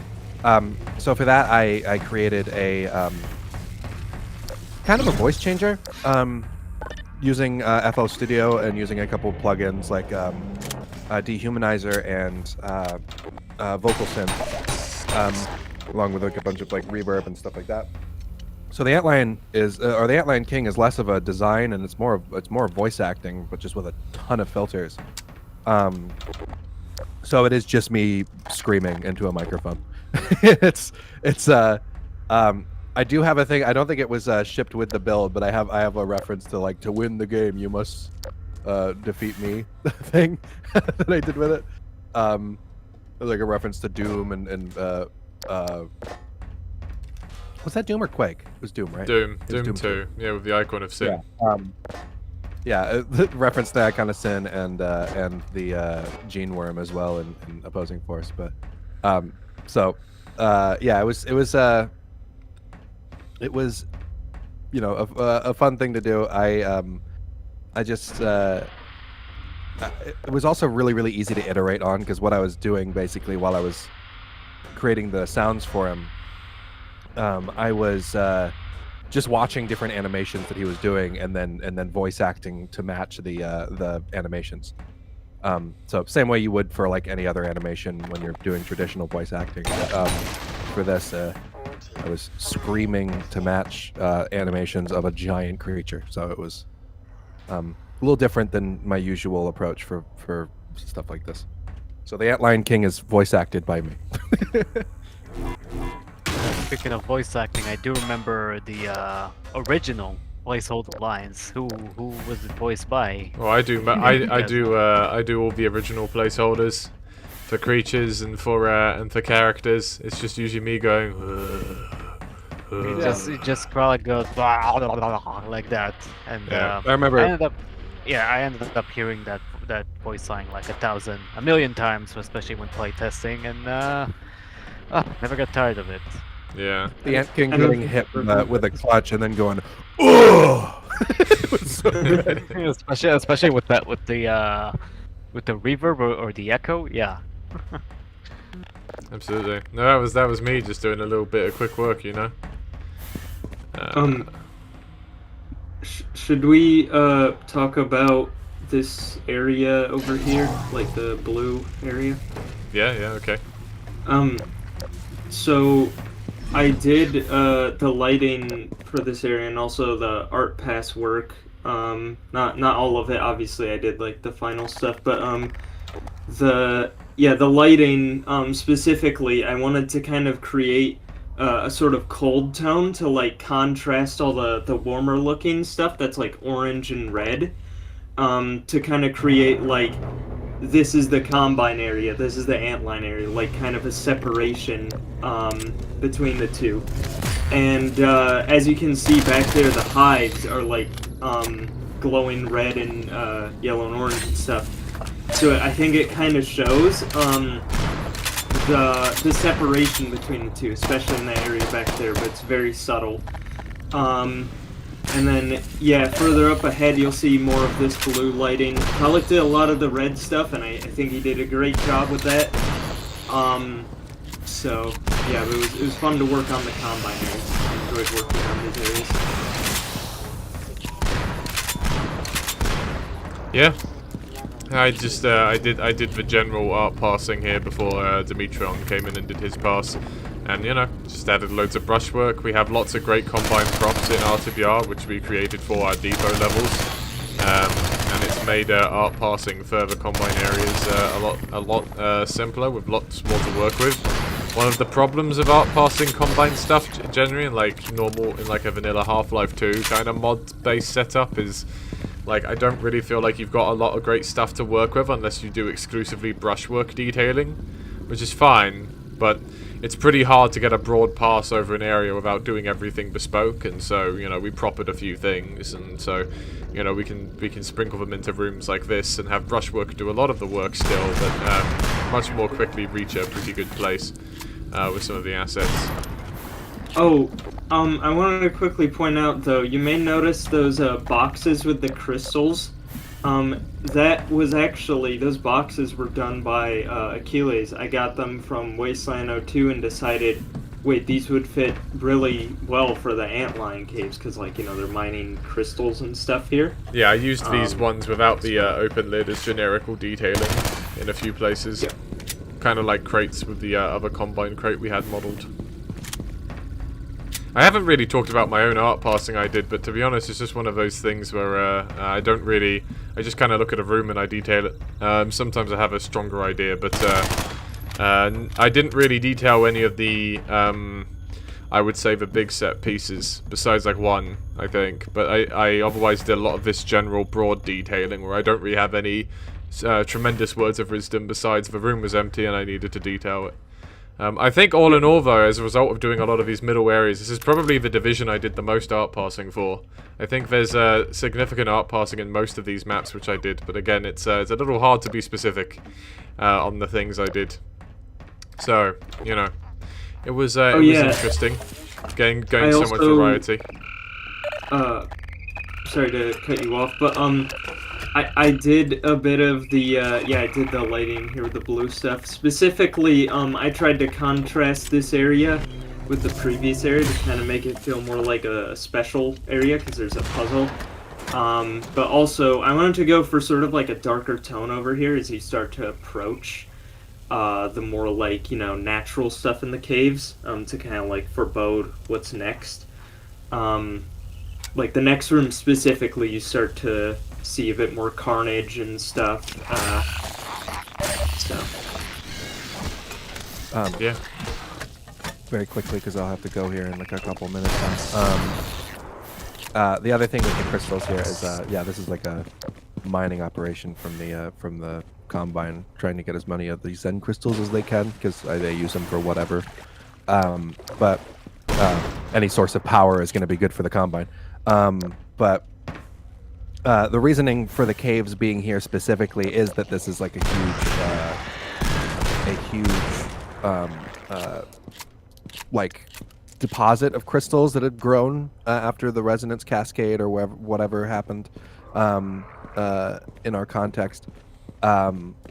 Basically, like think of like how a geode grows and everything like that. Because this is such a huge deposit of these Zen crystals, the sinew and the antlions were able to establish a massive hive here. And I imagine that's how the caves in general are, outside of just this area and things like that. But that they kind of grow around crystals as like a main power source for kind of growth and things like that. Yeah. Yeah. So, little lore dump. Oh, I wanted to talk about this up here too. Once we get up to the top of here, because this is a little funny reference. And then I'll have to go. So, yeah, Caves 2 is not exactly much different when it comes to design philosophy, anyway. But this little puzzle here was designed to make a reference to Dark RP. It was. That's how we call it internally as well. The Dark RP shop, basically. Yeah, this is the shop door. Yeah. I designed this little puzzle to be like a Dark RP gun shop owner door. But I think one of the details, if I remember properly, is that the other side of this is where like stalkers would work, and the other side is where like mining workers would work. Because you can see like there's a bunch of dead stalkers on the other side. So they just kind of like separate them. But it's yeah, I thought this was a fun thing to put in. It's like, hey, I wonder how we could make it so that like, you know, you have a little puzzle to get the egg clutch to that door, and Dark RP weapon door was it. Mm-hmm. Yeah.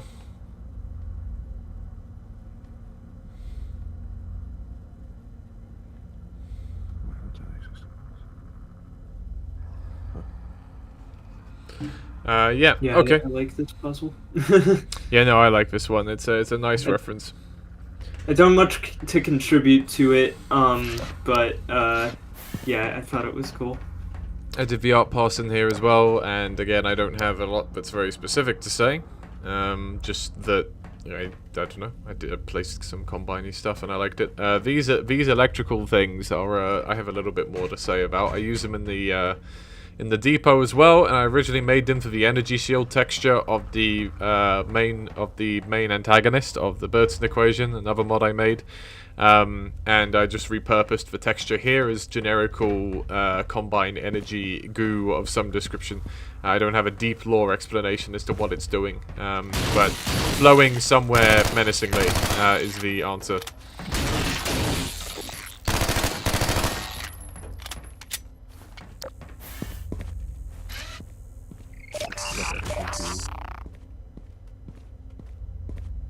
Of energy drinks. Oh yeah. 5-hour energy goo. Combine G fuel, yeah. Combine Sups or whatever. This stream is sponsored by Combine Sups. Okay. Subscribe now for the Antlion King flavor. This is a nice art pass you did in this room, Kralik. I very much like it. Well, thank you. Okay, moving out of Cave 01 into Cave 02. And then I have to go. But it was nice to pop in on this stream. Yeah, thanks, Amy. I didn't get to talk about Khan much, but maybe I can just talk about him in the second stream that we do. If we want to just pop by there. But I don't know if that's the plan, but yeah. Anyway, have fun with the rest of this. Ant King was one of the coolest things that I've ever been a part of. So I was very happy with how that turned out. But yeah, it was a thing that I was saying from the beginning that if we don't do it right, we shouldn't do it at all, and I think we did it right. So yeah, absolutely. Yeah. Anyway, bye-bye. Thank you for being here. Yeah, so we're coming into Caves 02, and here we're going to see the antlion Bertha be revealed. I art passed a lot of the natural areas in this map, but I also did the track that plays here, and there are other parts of it up ahead. It's a segmented track for the Berther, but you will see those in a sec. Yeah. So Boenthius did the sound design for the roller grubs and the Bertha, I think. Both of them, definitely the roller grubs and the Bertha as well, I think. Yes, both the roller grubs and the Bertha, although the Bertha is a bit more on the quiet side. But anyway, the roller grubs were a very... how do I describe it? It was a very fun set of sessions related to chewing gum and lots of spitting noises. And they came out by complete coincidence. But I'm very proud of them because they sound very cute and they are very adorable, and I think it's the best creature effects I've done to date. Second only to the Berther spitting noise, which was again done with a lot of inhalations and mouth gestures that will luckily never see the light of day. But there was this one sound effect of the spit noise that I managed to nail that just sounded so alien that I was very happy with for the Berther. But yeah, for the roller grubs, it's a whole basically going for the vibe of evil attack puppies trying to kill you that explode in one hit. So I think the sound effects show that quite well, and I'm very happy with how they turned out. Yeah. Cool. Yeah. And so there's our roller grub. Andy, of course, modeled these as well. These were designed after that. After some textures we had, and then we got like the actual model or something, I think, as well, as part of the big leaks in like a couple years back. So we based our model off of these, and yeah, we've got a nice little iridescent sheen to them, animated by Lambda, as was the Bertha. Yeah. So we'll keep on moving. And then yeah, the design behind these Berthas, we knew we wanted to add like one extra antlion into the core repertoire. You know, we were kind of spitballing some ideas. We also figured we might do the roller grub. As the Bertha silhouette came out, it made natural sense for us to kind of take that and make it into a full-on thing. So that's what we did. And then the roller grub was a natural fit to be going with the Bertha. I'm not 100% sure if it was intended to go with the Bertha or not. I don't know if anyone has a very clear answer on that one. But that's certainly what we figured would make sense. So that's how our Bertha is. I think when I started on the Bertha, they were to be together, yes. Yeah. Oh, I mean, as in, I don't know if the original intent in Half-Life 2 or whatever. But certainly in RTBR, we always intended for them to go hand in hand. So yeah, so we had the models we set, and I think Jared did most of the programming for these guys. Yeah, so I started, my initial task on the project was doing the Berther AI. I did a lot of the base code. I think actually, I think all three of us touched the Berther at once, me, Level-Headed, and Appy. I think we all touched it at some point. I did the initial code for the Berther, which started out as an antlion worker that shot fast head crabs. And then I did the base code for the roller grub, but I think Level-headed did most of that work to get it to ship.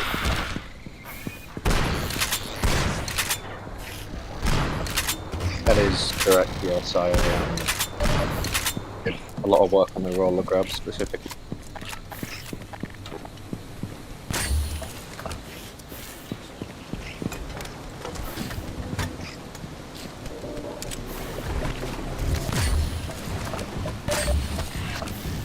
Whoa. Hard time with these ant lines. Get an angle on this cheeky bertha. Keeps coming in, throwing a couple of grubs at me and going away again. Gonna get a fantastic angle in a sec if I go up here, which is just what this is for.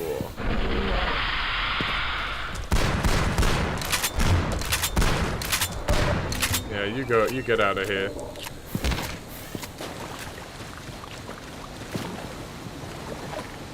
Okay.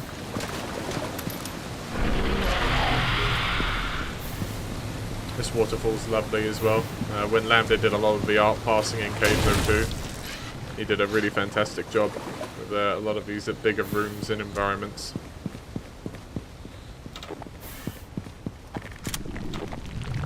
Okay, there's the last bertha. So let's see if I can get it, if I can burst its sac. There we go. So very strategic shot. I never, I mean, I got to make it a couple of times. Like, you have to make it like in a correct moment, basically. Yeah. So the bertha. I think this is something we changed. I think this is something we changed for 3.1. Is that bertha has bespoke bleeding particles now? Oh yes, that's right. Yeah, so the bertha has bespoke bleeding particles now. That's right. I'll spawn another one and no target.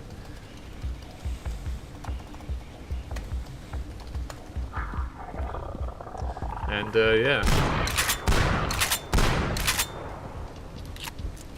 There you go.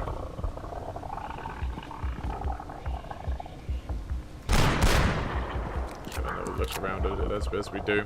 So it fundamentally has a few different behaviors, right? It's got, when it's, it will basically throw 3 roller grubs at the player until there are 3 roller grubs attacking the player simultaneously, right? When there are 3 roller grubs attacking the player simultaneously, there's 1, there's 2, and there's 3. It will then leave its children alone, and it will basically try to find good positions on the player to launch spit rockets at them to support its children. So these guys basically, when there's a bertha down, it will spawn another one, so as to keep it this low at 3. When you burst the sack, which hopefully I can do without. It does also have a melee attack if you get it close. When you burst the sack, it can no longer fling roller grubs. It licks its wounds a bit, and then it will spit only rockets at you from then on. It also gets a little more aggressive with its melee attacks at that point, besides the spit. The original behavior for this just kind of had it making a last go to try and attack the player when it lacked its sack anymore. And we found that this kind of just meant that it basically ran towards the player and allowed the player to kill it. So the spit gives it that last little bit of edge. Just a little bit of last bit of fight before it goes down.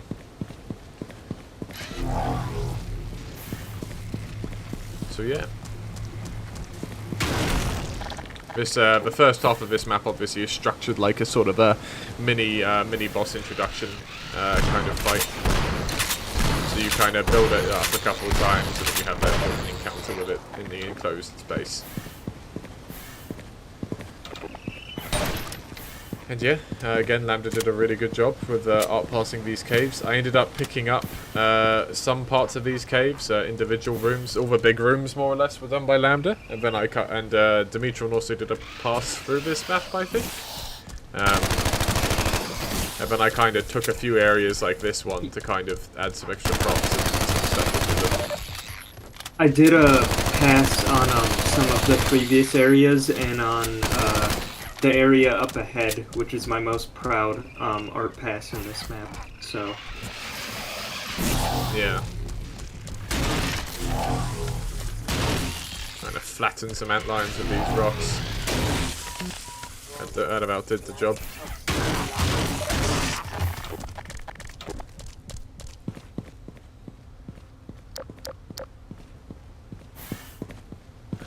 Okay, we'll come up here. Grab this egg clutch. And blow up this door with it.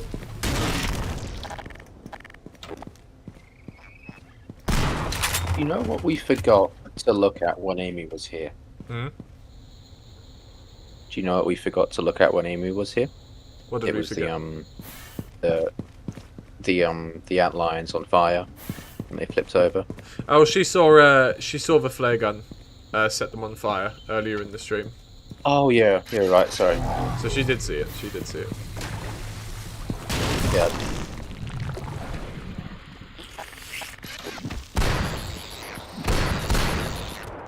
That was a roller grub, I think. Oh yes. So we had ideas for basically, I mean, Alziz kind of already talked about it, but there were basically ideas for a few fundamental biomes within the caves, right? There's well, caves, cave biome, it's the stuff that looks like a cave. And then you've got the fecal biome, I guess, that looks like this. You have the sort of sinew biome that looks like this. We have very limited amount of like actual Xenian stuff. It's deliberately very limited because the idea was it probably can't get much of a foothold in these caves because the antlines are about. And then there was ideas for a fifth biome, basically like a gore pit where loads of bodies and stuff would be. We didn't do that in quite as much detail as we intended, but we did manage to sneak it into this little section here, where a bunch of these grubs take on a much more sinister sort of feeling, where they're clearly feeding on a bunch of gathered bodies and skin and gore. A few of these guys stripped all the way down to the bone by these hungry grubs. So we managed to get a little bit of this in here. So we actually did get to reference that biome in the end as well.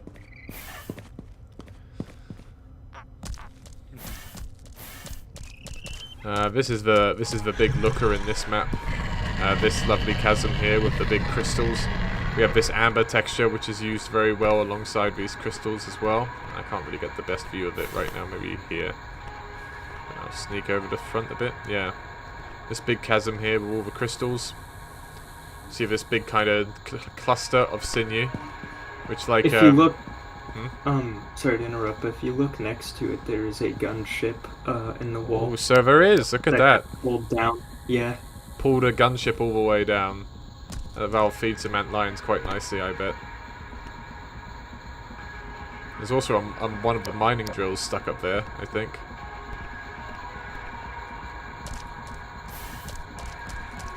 Sorry, this is another thing with the crystals. I think the sound of when you're walking on them is really well done.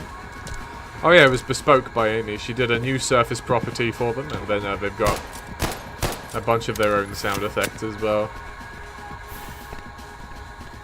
It's a little hard to hear over the music, but yeah, there is bespoke physics effects for the crystals as well. Pretty neat.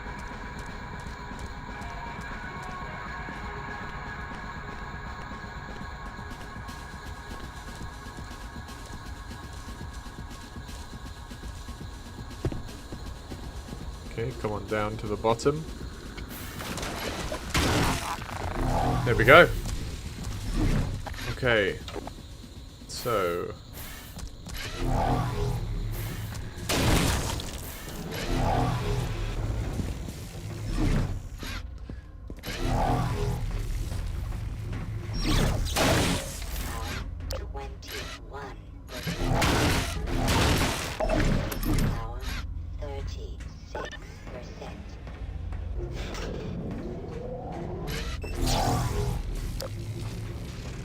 have this ready. There's going to be some roller grubs to make my life difficult in a minute. And also through here. Hello? Oh, not quite yet. There they are.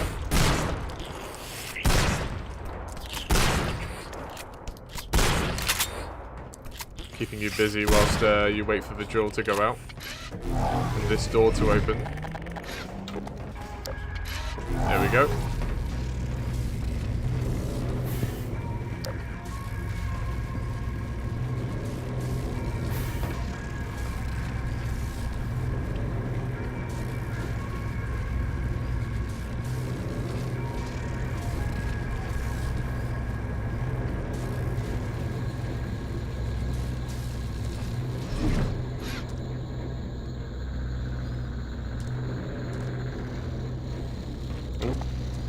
And this is when the antlion ambush begins.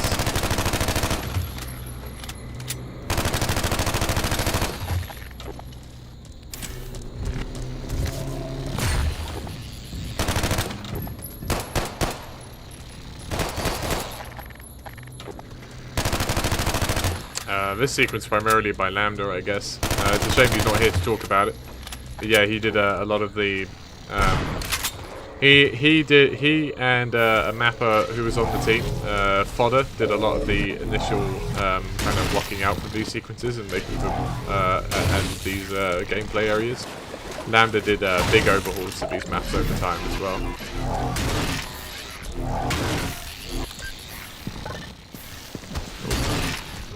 Yeah, Lambda overall, I think did like, you know, Lambda, RZ, and all the others did a fantastic job with these caves.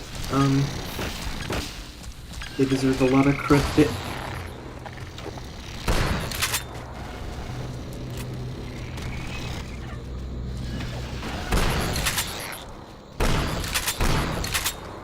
Surprise Bertha!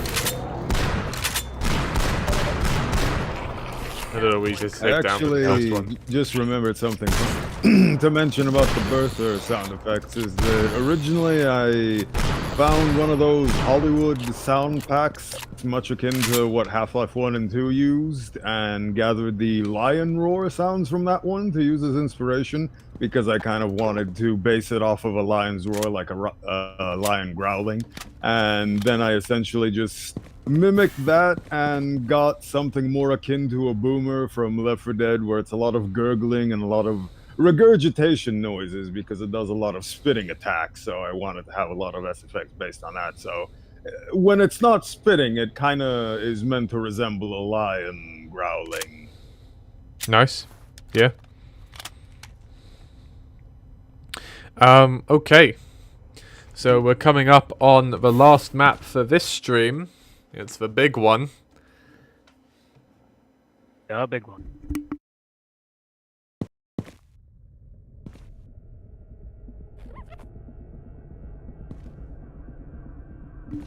Okay. So this was my this map was my major contribution to the caves art pass, because I art passed pretty much this whole map and all the areas in it. So this one was hard work. I had done little bits of cave art passing and primarily the Combine stuff before this point. But here I really had to take the template left behind by Lambda, RZ, and Dimitron, and Amy, of course, and really kind of channel it. And I wanted to like channel like a little bit of everything that you'd seen in the cave so far for this area. So this chasm ended up getting a lot of work, lots of sinew and stuff hanging around. These waterfalls kind of add a little bit of presence to this area. Yeah. This chasm is deliberately, you know, there's no enemies to fight. It's just ominous. You know, if you have suspicions about what might be coming up when you're playing this, then maybe you'd be in anticipation. If you didn't, then, you know, this area would just seem, I think, a little bit unsettling. Like, why is there nothing coming after me? You know, it's so large and imposing. As this was me trying to sneak in a little bit of the antlion feces and put them in there as well. Make sure those got a little bit of representation.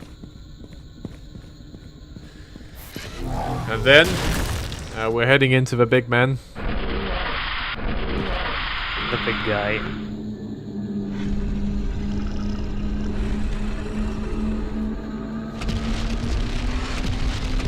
So there he is, the Antlion King, real, and fully playable indeed. So there was a lot that went into this, as you can imagine. This is the single most significant thing that this team has ever worked on as a collective. There was no fewer than, I would say, about 15 people who did stuff for this. We're definitely not going to be able to hear from everyone who worked on it, mostly because they're not all here. But I need to do some shout-outs to some notable people, being that all three of the programmers, Abby, Level-Headed, and Jared, did programming on this fight, whether that was Direct AI, which was primarily Jared, or fixes, improvements, and additions, which were all handled in equal measure by the three of them. We have the music, which is done by Entity, and this music, which I'm going to turn down just a tiny bit so people can hear me. Not that much, I want it on a little bit. The music by Entity did a really fantastic job of adding this kind of feeling to it. It kind of feels like the Antlion King, almost like verbalizing it, the sort of distortions. The sound effects are actually done by Amy. She talked about them a bit earlier, but all of the sound effects for the king himself were done by Amy. She also the model done by Andy. Again, like I say, some years ago, and then massively overhauled once we actually got it into proper gameplay prototyping. As for the arena design, the approach that we took initially was to basically just allow anyone on the team to produce a prototype of the arena with their own gameplay sections. And so we had a variety of different things. There was one iteration which would involve, which is basically, I did the first sort of iteration, and then it kind of went off from there. A lot of that stuff in that first iteration didn't really make it in because we did testing and we found that like it didn't really like come together, right? There was an idea about like tricking the Antlion Guardians into crashing down some of the pillars that were like kind of holding up the cave, right? I'm just gonna no target this so that he'll stop launching spitballs at me, so I stop fearing for my life. He might launch him for a little bit longer though. I might have to AI disable him. I think his AI overrides it. Let me just AI disable. And no target on, and then AI disable. There we go. Boom. So we can still have him there moving. Yeah, so we did we did a lot of prototyping and iteration, you know, RZ, Game Boy, you know, me and Amy and Jared, and I might be forgetting someone, but there were 5 different iterations of prototypes that we were basically all looking at and thinking which one of these will work. In the end, we kind of targeted something that was sort of a mix between ideas that Jared, Amy, and RZ had. Although some ideas from the in-game voice prototypes also did kind of make it in broadly. So yeah, the general arena here, you know, really, you know, came together as a collective effort, and the gameplay mechanics and everything. The animations of the king were all done by Lambda, and he did a really fantastic job of those. Just trying to make sure I actually cover everyone who did anything here, so that they've actually gotten a mention for this. This is like our team's collective triumph, right? This is the kind of thing that source mods don't usually get to do, right? You usually think of source mods as getting 1 or 2 custom NPCs and 1 or 2 weapons, right? And the rest of Division 3 is already highly ambitious, highly, you know, a massive achievement by our team, even you know, irrespective of the king, right? This is kind of our magnum opus, and the thing that, you know, I feel kind of makes it sort of legendary. I speak for the fact that it's, you know, the only reason we were able to do something like the king is because we have such a talented and very strong team. Because this required a very strong team to handle. This required a lot of collaboration and a lot of iteration before we finally got here. So let's play a bit more of the fight and kind of see a little bit of that in action. We see the egg clutches that we saw in the caves being used to, you know, open the doors, and now being used as a mechanic here. And, you know, we kind of get to see some of that in action. The king impervious to normal arms fire most of the time, until he's weakened. And then you can take a shot at him. These glowing brain bulbs indicating that he is now weaker. And this shield effect also done by Random Cat. Whilst this is going on, there's also the raw sound effect there. There's so much going on, this might get a little challenging to actually catch up with everything. But if someone wants to read out what Random Cat had to say about the king particle effects, let's do that now. Yeah, so there were some notes. So the roaring effect was heavily inspired by one of their favorite games, which was Hollow Knight. Like the way the bosses have their roar effect, which shakes the screen and has like the other effects. The spit explosion effect has 3 different size variations. one for each sort of spit-sized globule, and having more detail than the smaller ones.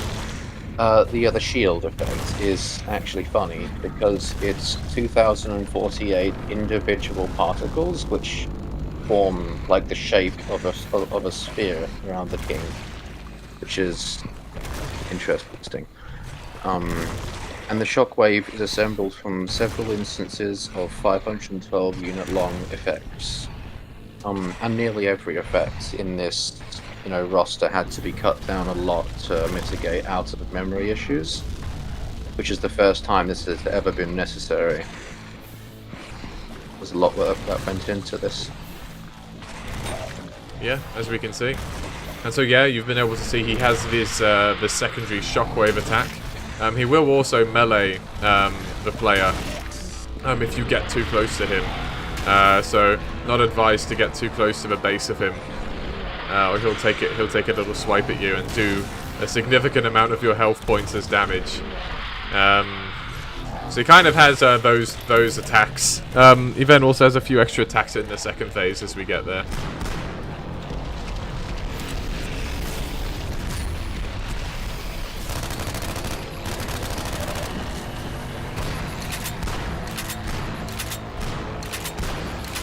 Yeah, RZ and Jared did most of the work actually bringing the general shape of the fight together, and then in the end I kind of just had to tie together all the loose ends, mostly the particle effects and pieces and general refinement on the fight. So it was kind of, the final badge of approval, I guess, before we did the testing. The main thing I wanted to do in this room was kind of indicate that this is like part of a central nerve cluster for the sinew, so that's why there's such a focus on the sinew in the ceiling here. It's like the king is very close to one of the central nerve clusters, and you can see that all these egg clutches are growing on top of it, because like Amy said earlier, they kind of the egg clutches and the sinew kind of coexist. In this area, yeah, this is kind of one of the hearts of the sinew, right? And we find out later why these Zen crystals have been cultivated by the antlions a little more. But here we have our guardians. So our guardians were designed pretty early. I kind of always wanted to have guardians in the mod. I kind of had ideas, like I say, as early as when the king was starting to be modeled in like late 2019 or thereabouts.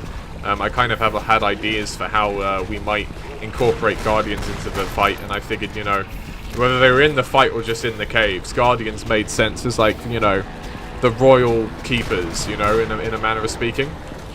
And so with that in mind, I wanted to include them in the caves. We have the two different variants based off the cut content. We have this blue one, which is probably the more famous of the two cut skins of the guardian. But there's also a green skin, which is a little bit different in coloration and everything than the green one we got in the final games. They're both based off of cut skins of the guardian. And if I shoot this one, you'll see that the king will make a couple of moves here to support his guardians, as things are looking a little dicey for his hive at this point.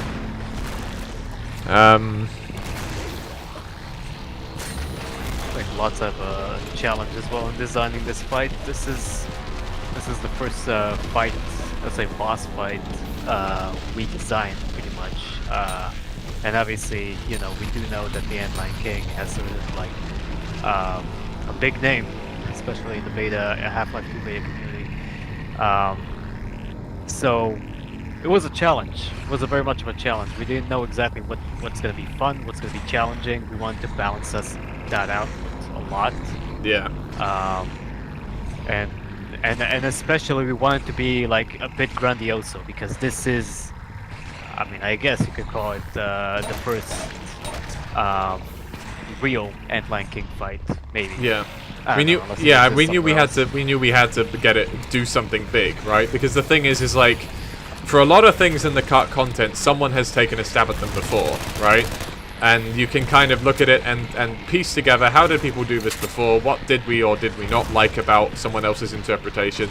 And kind of develop it, right? And that just didn't exist for the king. And we were very cognizant of the fact that what we did here was basically going to set the conversation going forwards, right? That from now on, you know, from now on, whenever anyone talks about what does an Antlion King boss fight looks like, RTBR is going to be in that conversation because there is no alternative, right? And so we knew we had to do a pretty good job out the gate. We knew we had to keep a lot of things in mind, and you know, we figured the Nylamp is a good place to kind of look at a little bit.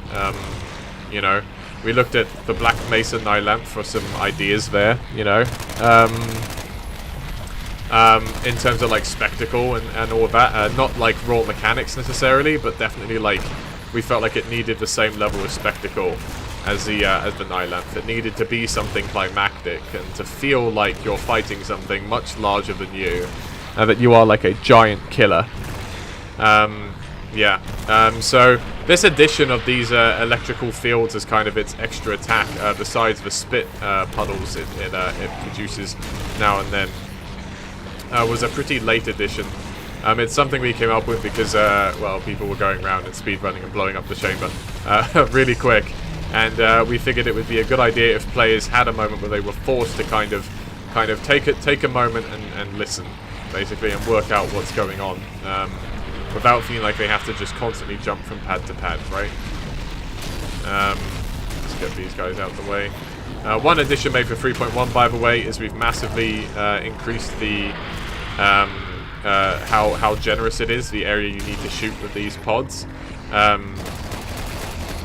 Not necessarily because we feel like it's not super clear already, but just because... not necessarily because we feel like it's not super clear already. It seems pretty clear, but people were kind of figuring out they need to launch it at that, which is good. But then, because the trigger was only around that, they would try to launch it at the sinew or at the ball at the top, for instance, and find they were unable to. And then some people were thinking maybe that's not what they're supposed to do, which is not the lesson we wanted, right? And so, you know, now you should be able to launch it at pretty much anywhere along the length, and pretty much anywhere along the length of the sinew, and use it in order to blow up the king. So that makes it a lot better. Also, okay. Another thing, if I will add... Oh, hello? Yeah, go on.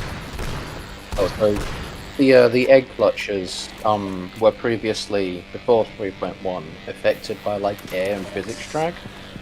However, since the scale of this chamber is so large, that can actually seriously affect the trajectory of the ball and just make it unintuitive. So for 3.1, the egg clutches are not affected by drag, and they also get punted much further, much quicker by the gun, which makes it just a lot more accurate. Yeah, like that. Yeah.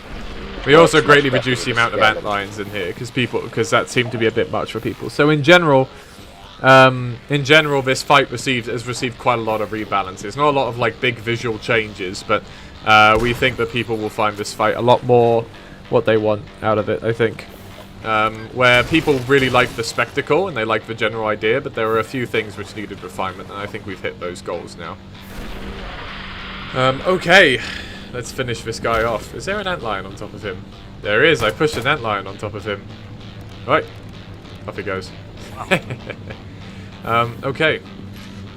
This so in this room the Zen chandelier is the main focus, right?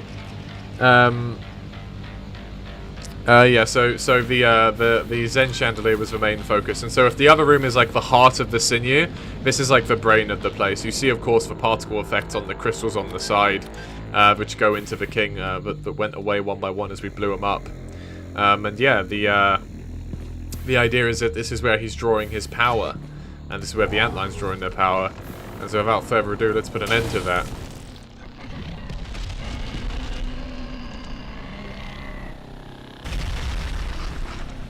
You drop the chandelier directly in his head. Crush the king. As the cave begins to collapse around you,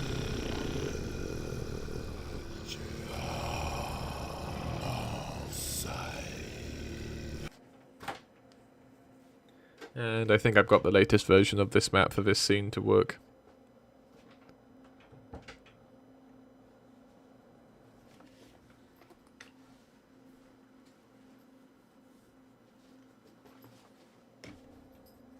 Good old loading screen.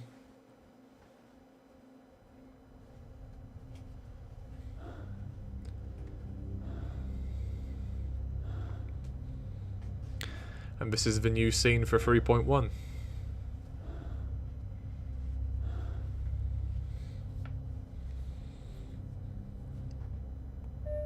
Power restored.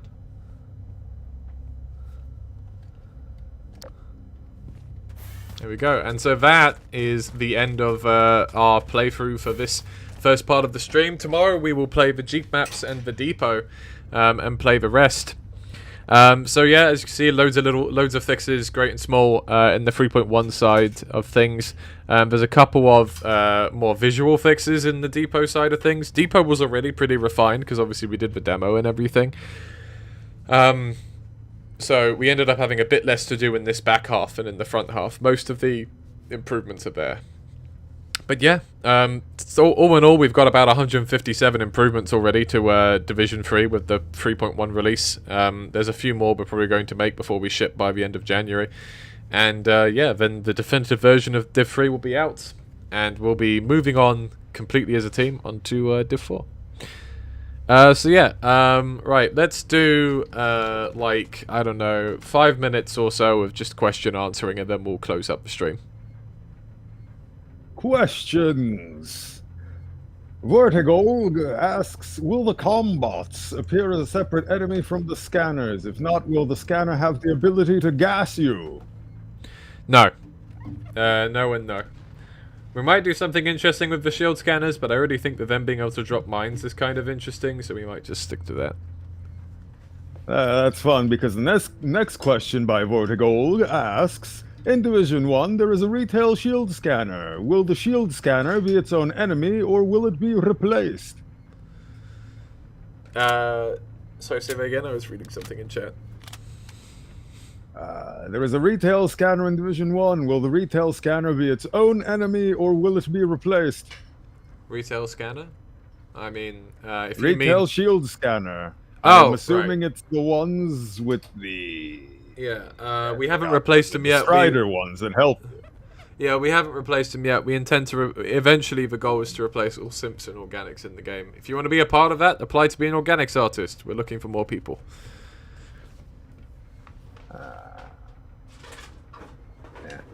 Beta-ish2 asks, will the ice axe be more powerful fast than the normal crowbar if it is planned to be implemented?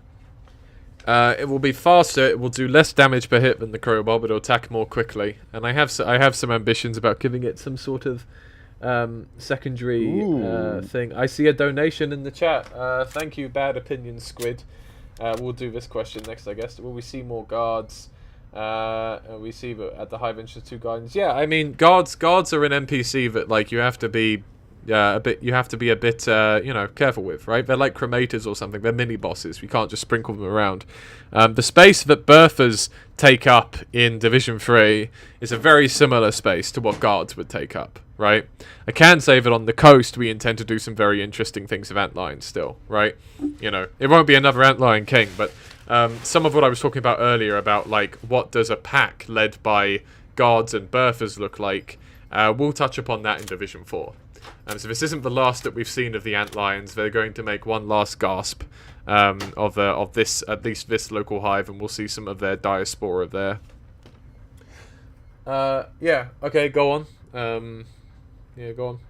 The Dripbine asks, are the Combine soldiers based on codename Gordon?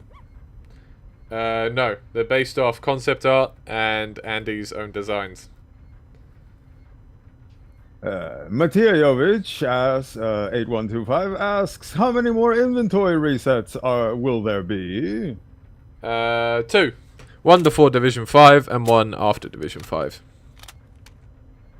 And then I guess there will also be one in the Citadel. Asks, not related to RTBR, but does Kralik want to wait until 2027 to see if Valve drops a bunch of beta Portal content for Triumph? We would like to do something with Triumph a bit earlier than 2027. But as for what I think will happen with the Portal anniversary, you know, I think that certainly has opportunities to be super interesting.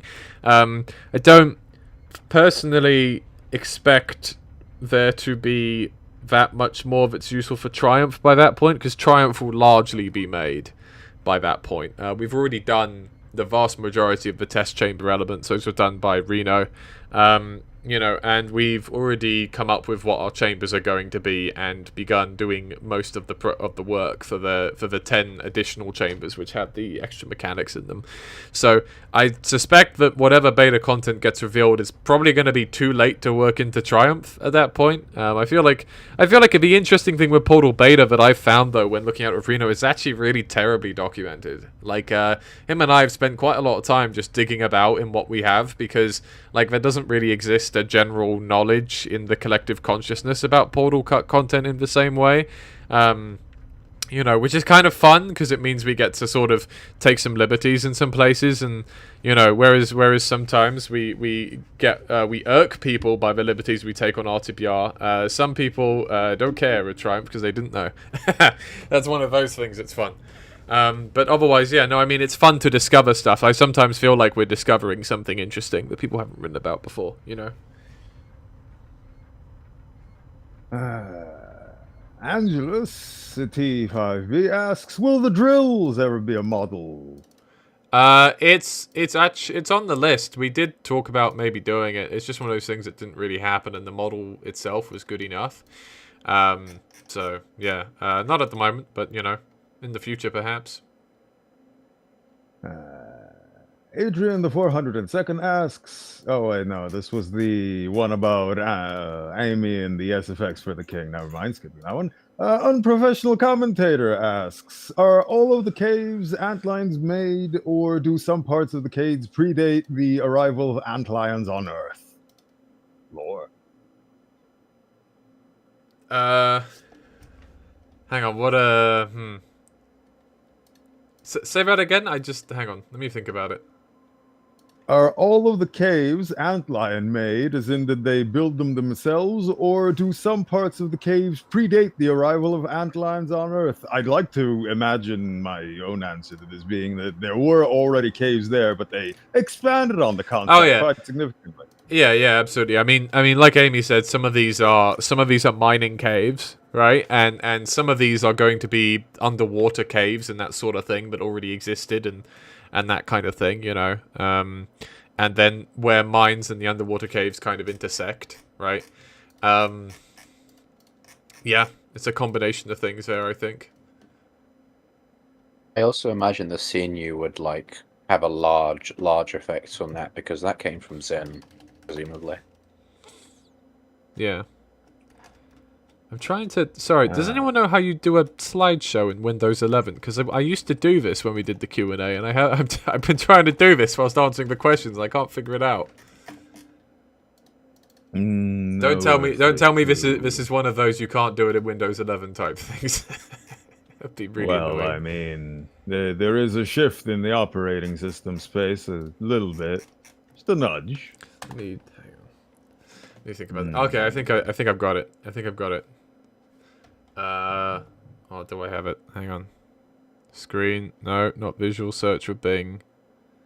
No. Slideshow? Oh, that'll work. Yeah, that's okay. I figured it out. Hang on.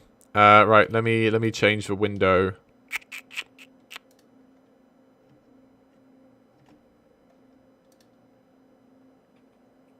Nope, that didn't work.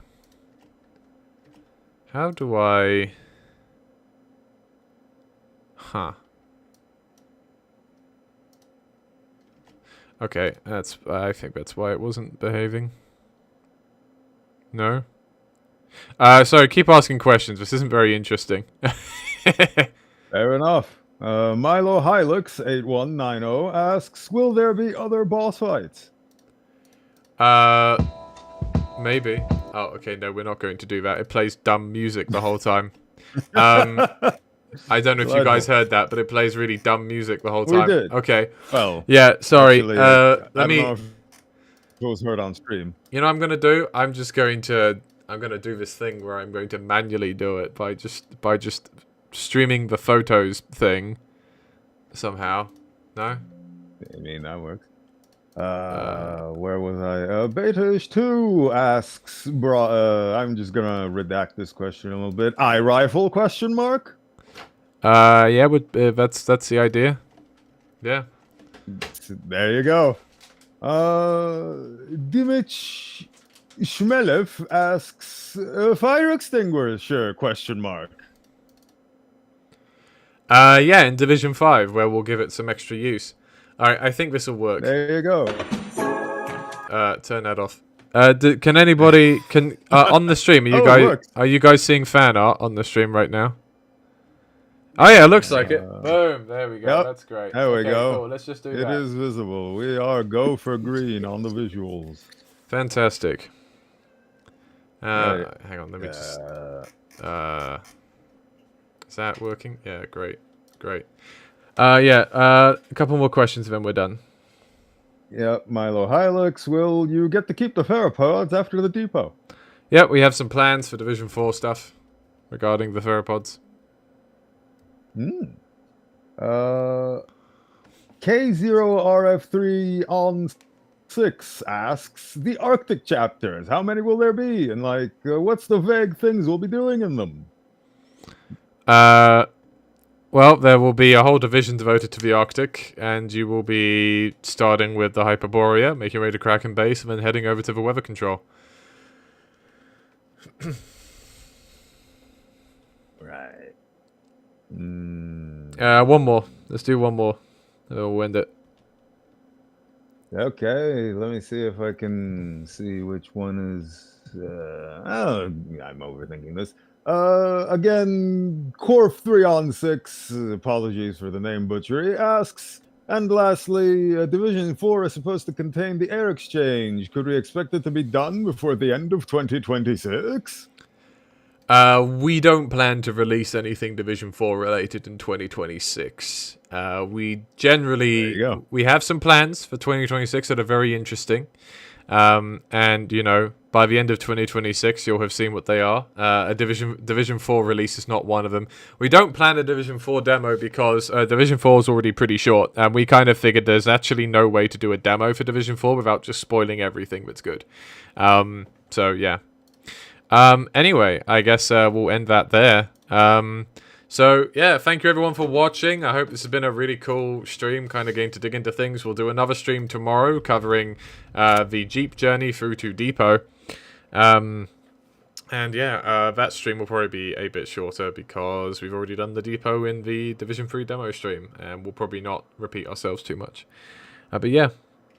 Okay, thank you everyone. Thank you again for the donation from Bad Opinion Squid as well. Thank you very much. Just a reminder that any donations towards our channel do not go to the team. We don't do anything monetary with them. They go straight to charity. We have donated to LGBT, cancer charities, and suicide prevention before, and there was another one. There was a fourth one. What was the fourth one? It might have been another cancer charity.